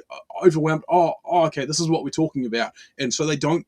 At that point, it's like too much to focus on all at once. So they just kind of accept what she's saying without thinking about it too much, because they've already been presented with so much information. She should go back to she should go back to chasing Bridget McCrone. Yeah, she should. Well, though, actually, like, I don't know. What do you think? I think she's going to lose that defamation case too, man. I don't think. I think she's crazy. I think she bit off more than she could chew there. I don't think there's anything to it. I think she's going down, man. I think but to be fair, and as somebody has pointed out, she's made so much money. I think even when she loses the defamation case, I don't think it's going to make any difference. I think she's made more money than what she's going to lose in the defamation, and she knows that. Not trust. By the way, she also said that she said to Tucker that she wanted the full court case. She wanted full discovery from all this. She has filed to dismiss the case from Bridget McCrone like 3 times, I believe. And each time, like, you know, the people say in America, especially, I presume it's the same. Like, you know, truth is an absolute defense for defamation. As in, like, you can say, you know, it's not defamation if it's a true. But when it came to dismissing the charges, she didn't dismiss it on the grounds that she was true and had evidence that what she was saying was truthful. She tried to dismiss it on the grounds as free speech, and that she was stating her opinion on her show. So, like, completely dishonest to what she was claiming to her audience. The COVID vaccine en masse was the science. That wasn't just intuition. That was the science. There was tons of competing science. Now, they tried to suppress it. That's true. But there was tons of competing science for why you shouldn't take a risky mRNA vaccine and mass and things like this. Now, when you're talking about intuition, though, when you say trust your intuition, I'm actually giving a different message. You actually should be very wary about trusting just your intuition. It is true that intuition can be useful, but it has to be tempered with logic, reason, explanatory power, and evidence, not just intuition. That's why we're parking it aside. Intuition is the first step. Something feels off, right? Okay. That was my first step with COVID. I don't like the way it's being pushed. It shouldn't require a celebrity campaign, by the way. Another element of that is why people don't feel good about the Charlie thing. Why do we have so many influencers saying things? It's over. Why are you guys all using the same adjective? Can you switch it up? I'm overwhelmed. Like, chill. Like, you could say, I found some parts compelling. I think this should go. Like I found that is such a good point. Kind of like Fed slop. Everything that's the defense on everything. Oh, this sounds like Fed slop. It's like, just define exactly what you mean. And parts compelling. Maybe we should, see at trial. That would be. Don't you think Fed slop's a buzzword for the counter industry? But everyone on the same day of watching this trial, which was, I would say, not overwhelming at all. Nobody came in medium, right? No one came in like there were some interesting aspects. This was a little suspect. But I do think it's enough to go to trial. They all came in like they were passing away and we're going to die from being overwhelmed. Well, they're trusting their intuition. Okay. Well, actually, in that scenario, they're looking at the preliminary hearing, have a reaction to it. It wasn't their intuition. But like I said, how do you know parking that? aside, just getting to the substance. It's Candace following her intuition, but influencers, following the case and coming to their own conclusion. Like, sure, they could be in some kind of group chat or whatever, and like, and putting out similar messages. It's possible. I'm not even disputing that, but why can they not follow their intuition and come to a similar conclusion like Candace and all her crowd do? Like, they all message out exactly the same messaging. aside, parking aside, just a general intuition, sometimes might be text messages. Then we look at the filings, which came from the defense, and they were requesting an extension saying, we have gone to the prosecution and we have requested all of this stuff in discovery. Yes, you are saying that you took Lance's phone, okay, and that you collected his phone on September 11th and that you sent it off or whatever. You took a picture of the text messages, and we are being given these text messages to review. Crucially, Kathy Nestor said, I have not even been given access to my client's phone during this hearing. She said, I haven't even access to my client's phone. She can't tell you, as a part of the discovery request, is it's not enough to say to me, Candace, I just got a text message from Candace, and I say, I didn't send that text message. Maybe that's what her client's saying. We don't know because we're not at the trial, right? Maybe he didn't send those messages. Could there be someone who logged into his Discord? Could there be someone who logged in to his Apple? George could be sending text messages right now. We are married. He has every login that I have. And remember, he's up for a death sentence. So if I'm able to sow reasonable doubt with common sense. Okay, so she's saying here, if I'm able to sow reasonable doubt with common sense, the claims that she was making, it may be true that they have not had access to the phone. That may be true. So you may not be lying there. However, according to some people said, that this part that her claims here were actually fact checked. Apparently, the defense did receive all the information that with the it's like an information packet around the text messages, which also came from like exactly where it was in. And if you tried to like send them from a PC instead of from the actual phone, as what she's going to describe here, that would also show up. They can tell exactly how it was done. If you even like typed it in on the phone, if you sent it from the phone, where the phone was when it was sent, so they can tell all those things, and they absolutely, the defense does have that, and they're not disputing that. Like that's a key point there. He may come during the trial, and when they actually have to address these points, say, I did not write those messages. I was here. Lance, my boyfriend, was logged into my phone, logged into my Apple ID and my iCloud, sending messages. I know that we have the capability because my husband does it. He has the capability to send messages from my phone. She's just it is making not shit up. Convincing to the public when, for whatever reason, the FBI combined with the SBI, it was not the prosecution's fault. They made that clear during that hearing, would not allow them that discovery request to be able to see where did that message come from. Because you're saying my client was here, right? I want to know if that message actually was generated from his iPhone when he was waiting to retrieve his, rifle, hoping that the pooch doesn't have a bad sniffer, like just weird messages. I want to make sure that, yes, it was actually him. He was holding his phone, and his boyfriend didn't just log in to his computer when he was home. Lance was his boyfriend. That is a crucial fact here. That discovery was not met by the time we got to preliminary hearing. So I remain unconvinced by these text messages. Just as you feel convinced by them, I feel unconvinced by them. Okay. So then the idea here is the reason that you don't think that these are valid text messages, and you don't, right? It has not been proven that these messages are valid, and they don't sound valid to me. Mm-hmm. I don't think anyone, even if someone was selling like a, pot on the corner, would be smarter than to write a full-fledged confession. He even writes, I thought I would get away with it, and I was hoping never to tell you until old age. And then we're being told that he wanted to commit suicide. Okay, but he just said he wanted to get away with it, but he's not smart enough to, maybe not text it's such a confession like we've never seen. I think this would be like the first time ever somebody has start to finish written an entire, I'm in the surveillance footage, and I'm here, and I'm wearing my Converse. No, this is the funny thing, like, I might have agreed to it, but I actually know some police officers, and they've said, yeah, when you actually interrogate people, it's crazy, and they don't even understand it. But he says you can get them on one crime, and they will start to confess 3 or 4 different crimes that you didn't even know about, just because once they start to say, oh yeah, okay, you got me, and then they'll, if it's guilt or whatever, they start to like, oh, I might as well just confess to everything now. So yeah, it's not as wild as what she's presenting. I'm being a little facetious here, but it was a little ridiculous. It didn't pass a sniff test for me. You have kids, and you love them more than anything. I do. If it was the case that you thought that your kid was innocent, wouldn't you be out telling everybody and their brother that you thought that they were innocent? And also, wouldn't you maybe recant and say, hey, he didn't actually confess to me. He didn't actually, none of this happened the way that they... What do we got? To be fair, if it really were some big conspiracy, they would fake where the messages came from just as easily as the message itself. Yeah, absolutely. That's the thing. Like she's made all these theories about different governments and different organizations and all these people that are involved. And it's like, if they were doing that, like, even going back to the bullet, like she said, it had to be a smaller caliber if he was shot by a gun. It's like, you really think like if the CIA and all these different government organizations that they would mess up on something as basic as not having the right size projectile? Like, it's just ridiculous.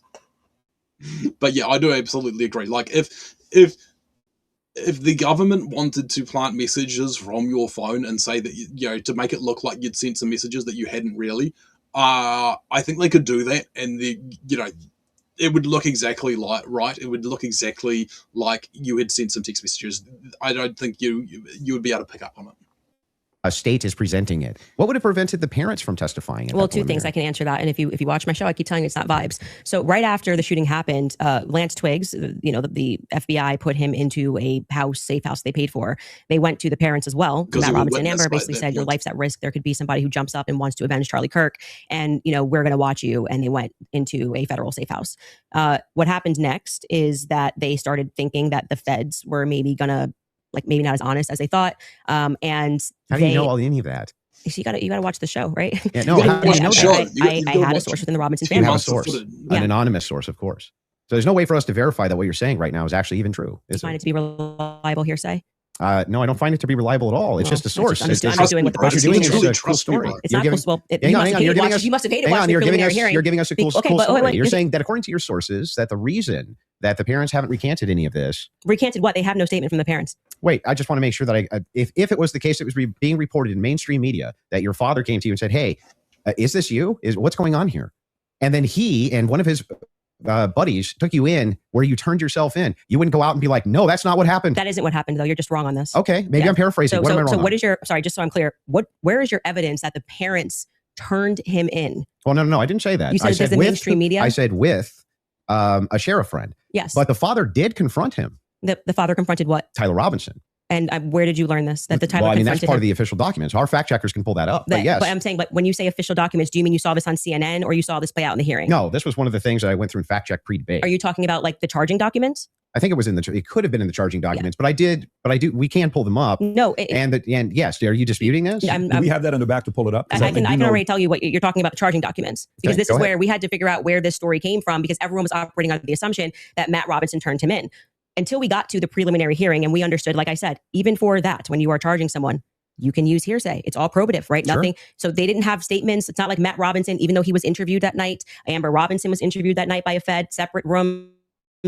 Tyler Robinson was interviewed by a Fed. They did not produce statements saying, my son did this. I believe my son did this. But what happened was they did interviews, but also the crucial person here. But they also didn't produce statements saying, we believe he's innocent, and didn't do this. The fact that they took him into the police station, kind of, you know, like, why would you do that unless you thought, like, at least you would think that there was adequate suspicion upon him that you want to go to the police station to clear this up. And the fact that they haven't made public statements is damning.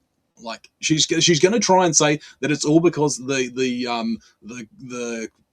judge in the case, like, put a gag order in. Like, no, that's BS. No, there's no way that parents would abide by that if they thought that their son was being set up by some kind of government conspiracy and that he was going to get the death penalty. You think that they're not going to run to the media and tell them everything? Like, no, this is being reported. It's incorrect. This is all lies. The police are lying about it on the forms. We never handed them in. Just brought up is Mike Mitchell. Mike Mitchell is the biggest unknown in this entire case. Everyone keeps saying they heard from Mike Mitchell this, they heard from Mike Mitchell that. So when the person wrote up the report that night, and it was Brian Davis who wrote up what became the charging document, he after they transported Tyler Robinson from the Washington Sheriff's County office up to, I think it's Salt Lake City. I think it was 4 a.m. in the morning. I think. What's this? What do we got here? If the government wanted to do it, it would look like a heart attack or something. Yeah, absolutely. Like, I mean, at the moment, if he was a patsy, then he's a loose end. And I don't think they would like that. They have ways of making loose ends disappear. Up there, he then writes the what becomes a charging document. So he's basically saying, we all spoke to a bunch of people and here's the information that we got, right? We've not seen that. So it could have come from Mike Mitchell. Mike Mitchell could be saying, I don't know how this negates the point, though. Why wouldn't the parents? The point because you don't have a statement from the parents. Yeah, you are going. Why wouldn't they just correct the it's not correcting. That doesn't negate the point. The point is that we now got the preliminary hearing. If the parents were the ones who said, I'm turning my son in because he's guilty. I didn't say they turned him in. I think you're talking about the over. You said it's been the narrative. Everybody's known this. The narrative initially, which I think you agree with, was that, you know, Matt Robinson knew his kid was guilty and turned him into the police station. What actually happened in terms of Sheriff Brooksby, who was present there and gave a press conference, what happened was this Mike Mitchell character essentially peer pressured him. And we can get a fact check on this. We can find Sheriff Brooksby's press conference. And he said, you know, they know it's you and you're going to come in peaceably. or people are going to be banging down your door. He was a undercover cop, which I don't like that. I don't know what he did undercover. It's very hard to find. That's the whole point of undercover cops. You're not meant to know what they investigate crimes. Anything about Mike Mitchell, but he worked with them for 20 plus years, the police officers. The reason why Tyler Robinson knew him was because he lived nearby and he was also his Boy Scout How leader. does this negate that the parents could write this second? And by the way, if you had I'm the going to evidence, address that point. I'm just saying that your first point, which is that the parents did this. Yeah. We don't know that the parents. I didn't say that they did ever. Well, you're quoting the parents as having said. You said that Matt Robinson said that his kid was. You say involved. I don't want to misquote you. Confronted him about Confronted him. Yes. And I'm telling you that we have not seen any evidence that that is true. We can fact check that. Okay. Because we do have evidence. And I'm saying it's the charging doc, which could have been derived from a statement Mike Mitchell said. Two things I have ready in the back. One is the charging doc, and the other one is a video of Kathy Nestor saying she hasn't seen Tyler's phone. Okay, we can run Kathy to go back, and then just to go backwards to Kathy first in court saying she didn't get her client's phone. Yeah, and then I think we'll go to the. If you're okay with that? A thing not in dispute. These are all things that are not even disputed. Okay, so we don't have to show it. We never get to the thing that I am disputing. Well, I was just providing an answer. We were coming back in from a break because you were talking about the text messages, something that you felt was concrete. So it was just my rebuttal to you that it's not concrete because they haven't had a chance to actually answer that. And she didn't even get to see your client's phone. So that's effectively, again, the state saying these messages are real. You don't get the discovery on these messages just yet. She will during trial. They will actually Don't discover you think the messages. that would make their case fall apart if it was the case that they weren't able to actually pull the data off the text messages? Do you think the prosecution would go to court with fabricated text messages? It's called winners and losers. They may not be fabricated, but by the way, as what they are saying, like I said, if there was somebody logged into his phone, they may not be fabricated. That's the point. So let's get to the the parents fact check. So I was saying, I believe what you're talking about was derived from the charging doc, which was signed off by Brian Davis. Let's see if that's correct. What are we looking at Robinson's here? mother explained that over the last year or so, I'm sorry. Can you zoom in a little bit? Is this the charging doc? I can't see it. Robinson's father reported that when his wife showed him the surveillance image of the suspected shooter in the news, he agreed that it looked like their son. He also believed that the rifle that police suspected the shooter used matched the rifle that was given to his son as a gift. As a result, Robinson's father contacted his son and asked him to send a photo of the rifle, which makes sense with the text messages. Robinson did not respond. However, Robinson's father spoke on the phone with Robinson. Robinson implied he planned to take his own life. Wasn't there even, I believe there was maybe even some text messages to like Lance Twiggs where he said that his dad was trying to get in touch with him. So like, his parents were able to convince him to meet at their home. Yes. So this is proving my point. This is from the charging document, correct? Yeah. So what I'm saying to you is that 3 people got interviewed on that night. Mike Mitchell got interviewed, Amber Robinson got interviewed, and Matt Robinson got interviewed. Of the 3 of them, only one of them actually wrote a statement, which was okay. Even if that was true, once again, she's only going off preliminary like evidence. If it come to trial, all of this would come out. All of these people could be called as witnesses and cross-examined by the defense. And like, once again, if none of that happens, Candace then will flip back to, it's because the parents are in on their conspiracy. Like the parents are actually CIA and they want to get their son assassinated. Like, I'm calling it now. Was referred to in this preliminary trial. He came in, I believe, in March, Mike Mitchell, and he wrote a statement, which I find to be very shady that they decided to bring. But why aren't the parents disputing that? No. Well, first off, that's the question. First off, the parents are not going to ever play in court, play to the cameras in court when advising them not to speak to the court because your son could go to prison forever. But they're playing to somebody else who's your source? I'm not going to address that. They're playing to someone. It's just an insane. Like that doesn't even need to make sense. So the parents are not going to say anything in court because the defense is going to say them not to. But then this, like, how do they even know this right source to talk to?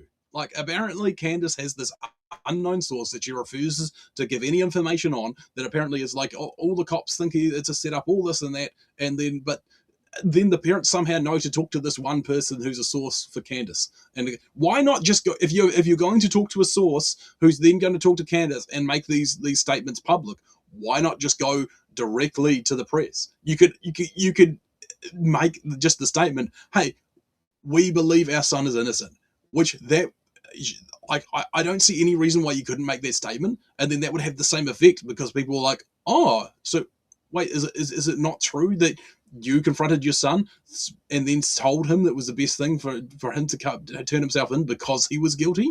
Like, else is your source, but won't go publicly tell the media this is not true? Well, what I did not say to you that I just said I have a source, so I want to be very clear and take it from somebody who is involved and permanently sued. When I have to take my lawyer's advice, I mean, there's so many things I want to respond to when people are speaking about. Yeah, but it's bizarre that they would utilize a source which would get the information to you, but wouldn't just go to the media and be like, actually, that's all wrong. I am telling you that you would nary find a lawyer who would advise you to go to the media. Oh, can speak. this mother, especially when your son is Okay, so what about we had like the Carmelo Anthony one? Like he was guilty as of murder, and like his parents could not shut up going to the media. They did very well out of it. They got GoFundMe. They got I forget what it was. It was like hundreds of thousands of dollars given them for their defense, and then they turned around and like relied on a public defense. So the parents or somebody just pocketed their money. I don't, what she thought that my kid was up for death. If I thought that my kid was in any way, shape, or form going to be up, you couldn't shut me up. Or my wife, she would be like, "That's not true. That's ridiculous. There's no possible. That never happened. These people are lying through their teeth. They'd be public whether you like it or not."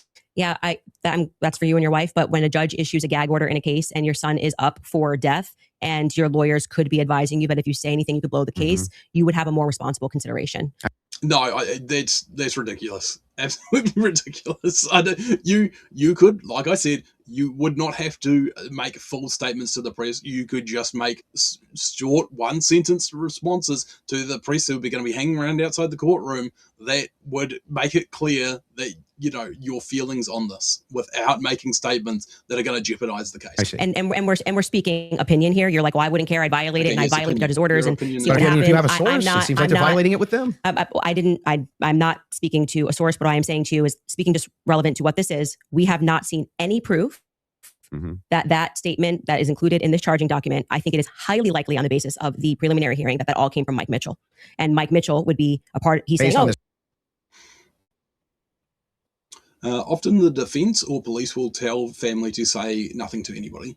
I agree, but I also think that like you could be right. You could be right. But I do think that if you're talking about a parent and it's their child and the child's like facing the death penalty, and you feel like there's all these things that were coming out, being presented by the prosecutors, being reported in the media, and like the truth as you see it, if you really believe that your kid was innocent, I believe you could make some statements. And the fact that, as far as I'm aware, none of those statements have been made, like even like, we support our son, we believe he's innocent. Like you could say that pretty easily.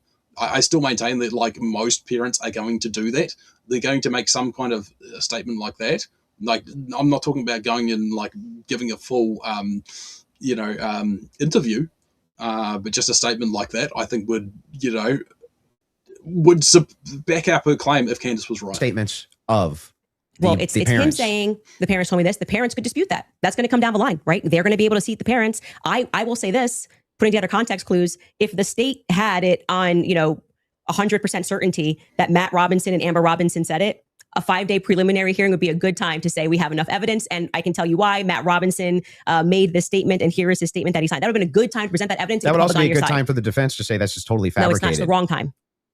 Why couldn't they? That is completely the wrong time. Why couldn't they? Because what they're doing is they already said they didn't receive discovery. They literally can't. They literally can't because they can't. They did not receive discovery. You're saying that they didn't receive that information? No, they just received the text messages. But in order to... That's not the text messages.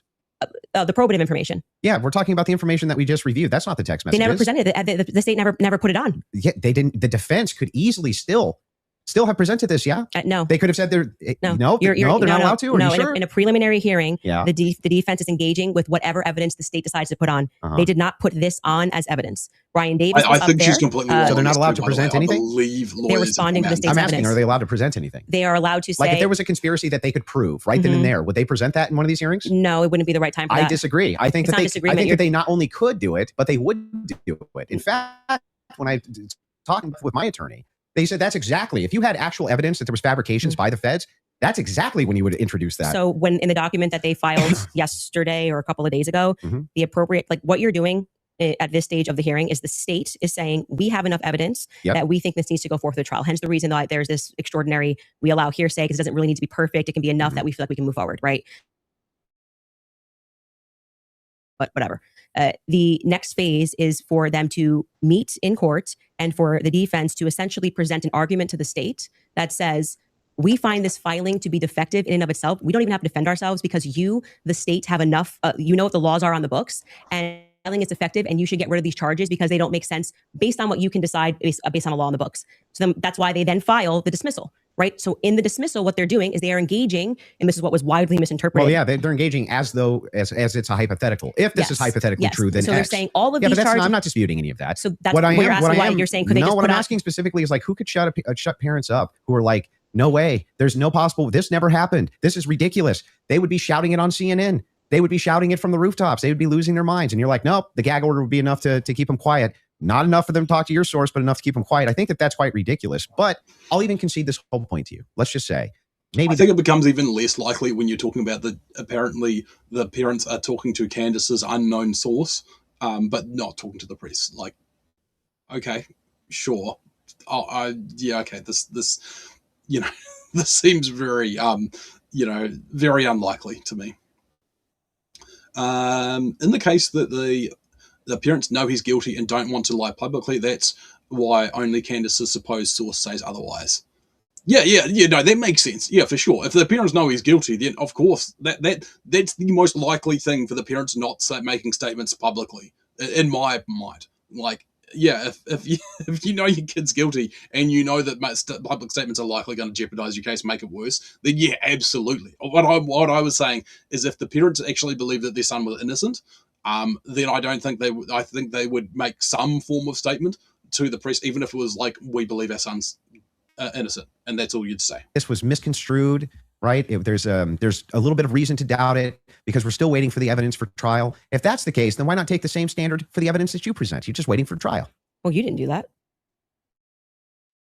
Wait So a the reason second. we're here. Wait a second. I just want to make sure that I get this right. That's your argument to me, right? Argument to you is what? Sorry. Your argument to me is that, hey, wait a second, Andrew.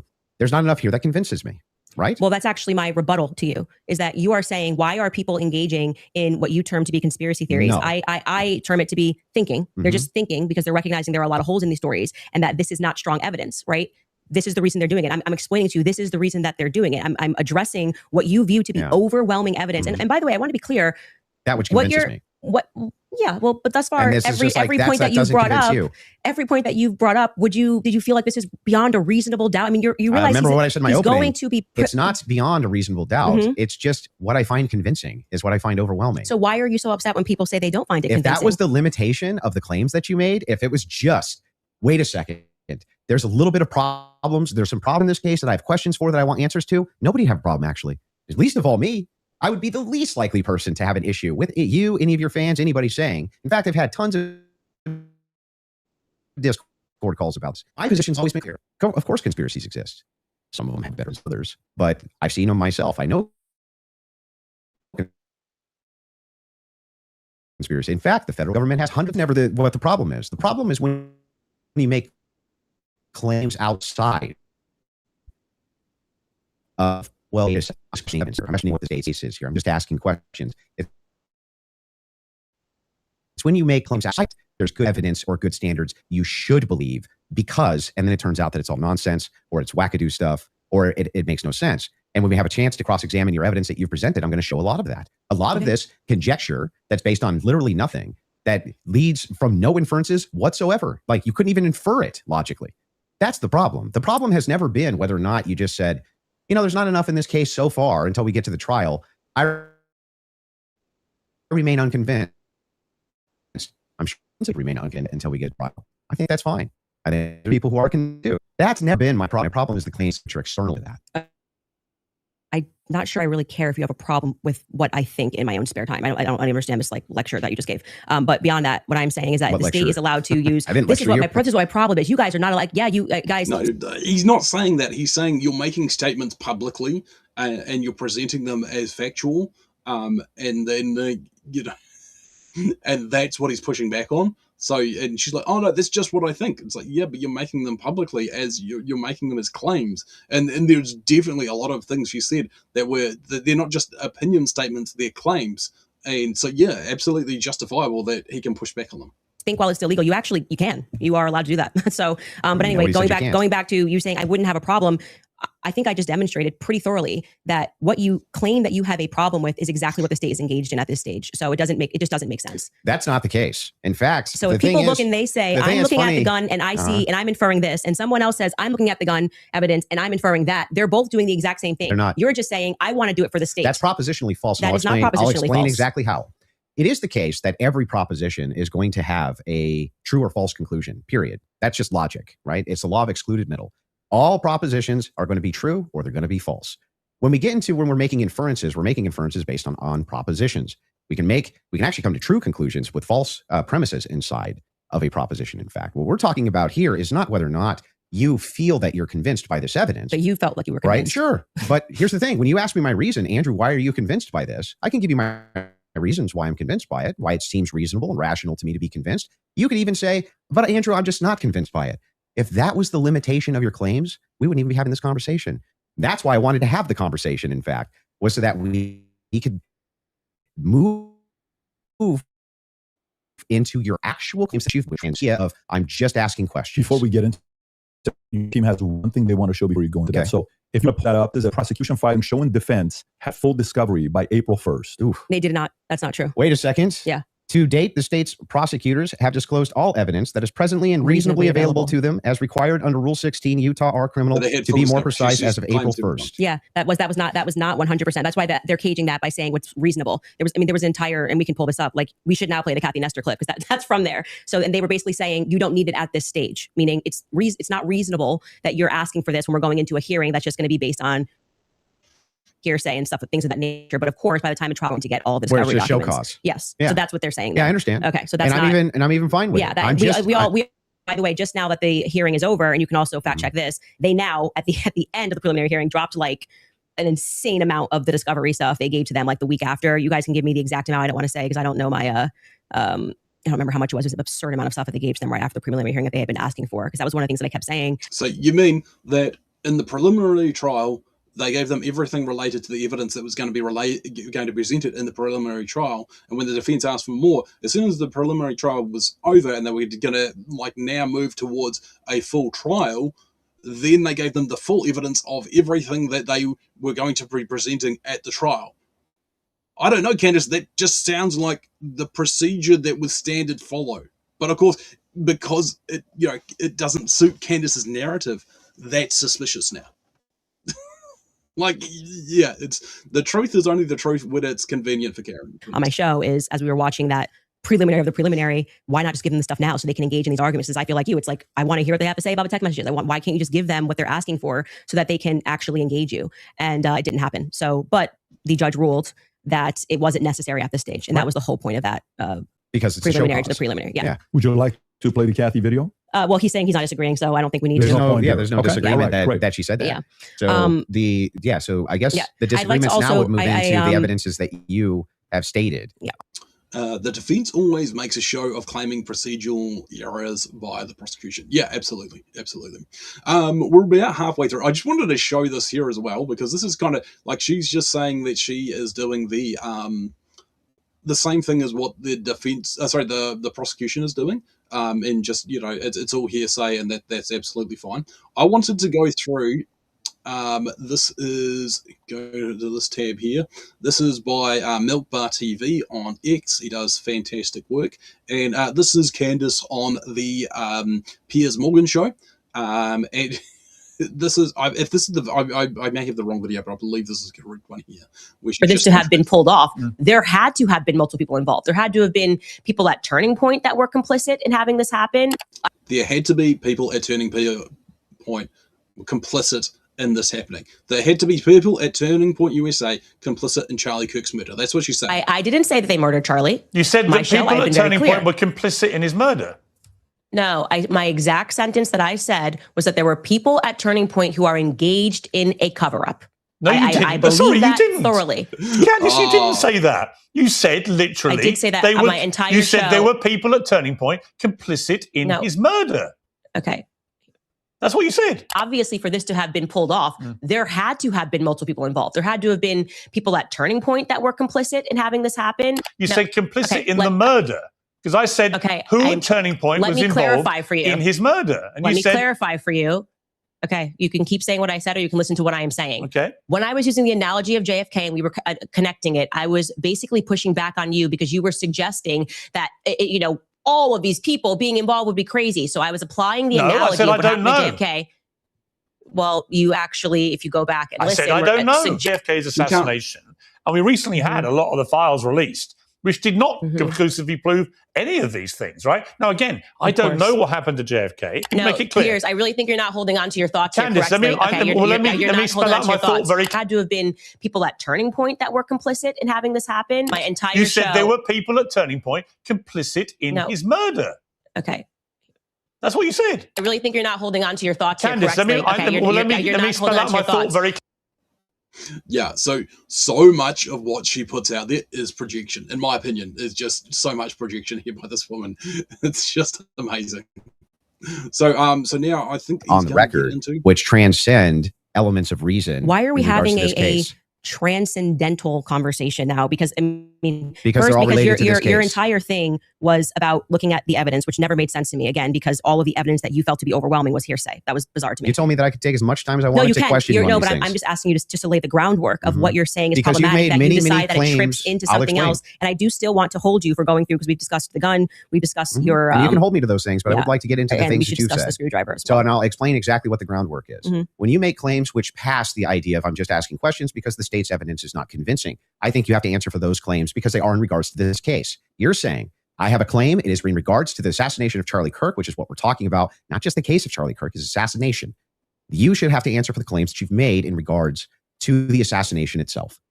Right, absolutely, I do definitely agree. And right, I am really keen to get into this, but for me, it is 3:15 a.m. So we're about halfway through. I think this is probably a good spot to stop for me. But we are going to pick this up again. Hopefully, I would say probably not tomorrow, maybe 2 days. Yeah, I think another day or two.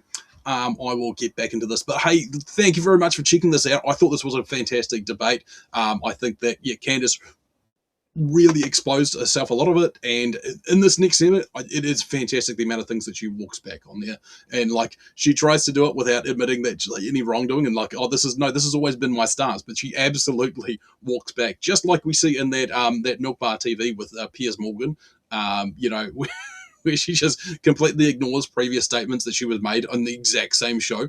So, absolutely fantastic. But hey, look, guys, thank you very much. Thank you for the comments. Man, really, really cool chatting to you. Please, by all means, drop a like, drop a follow. It really meant a lot to the channel. And we will be back again very soon. Like I said, to finish off this here, I thought it was fantastic. So, yeah, props to Patrick Beck David. Obviously, big, huge props to Andrew Wilson. I thought he did a fantastic job, and Candace Owens, well, she did pretty well out of this. She made that bank, but hopefully, we will see. I think we should. This will be probably the beginning of the end of this narrative. I think that she has exposed herself of just how disingenuous she is. But anyway, that's my thoughts. I'm really keen to hear anything from you guys, and like I said, we'll be back to see you again soon. So thank you very much, guys. Good night. Oh, what's going on here? It's not.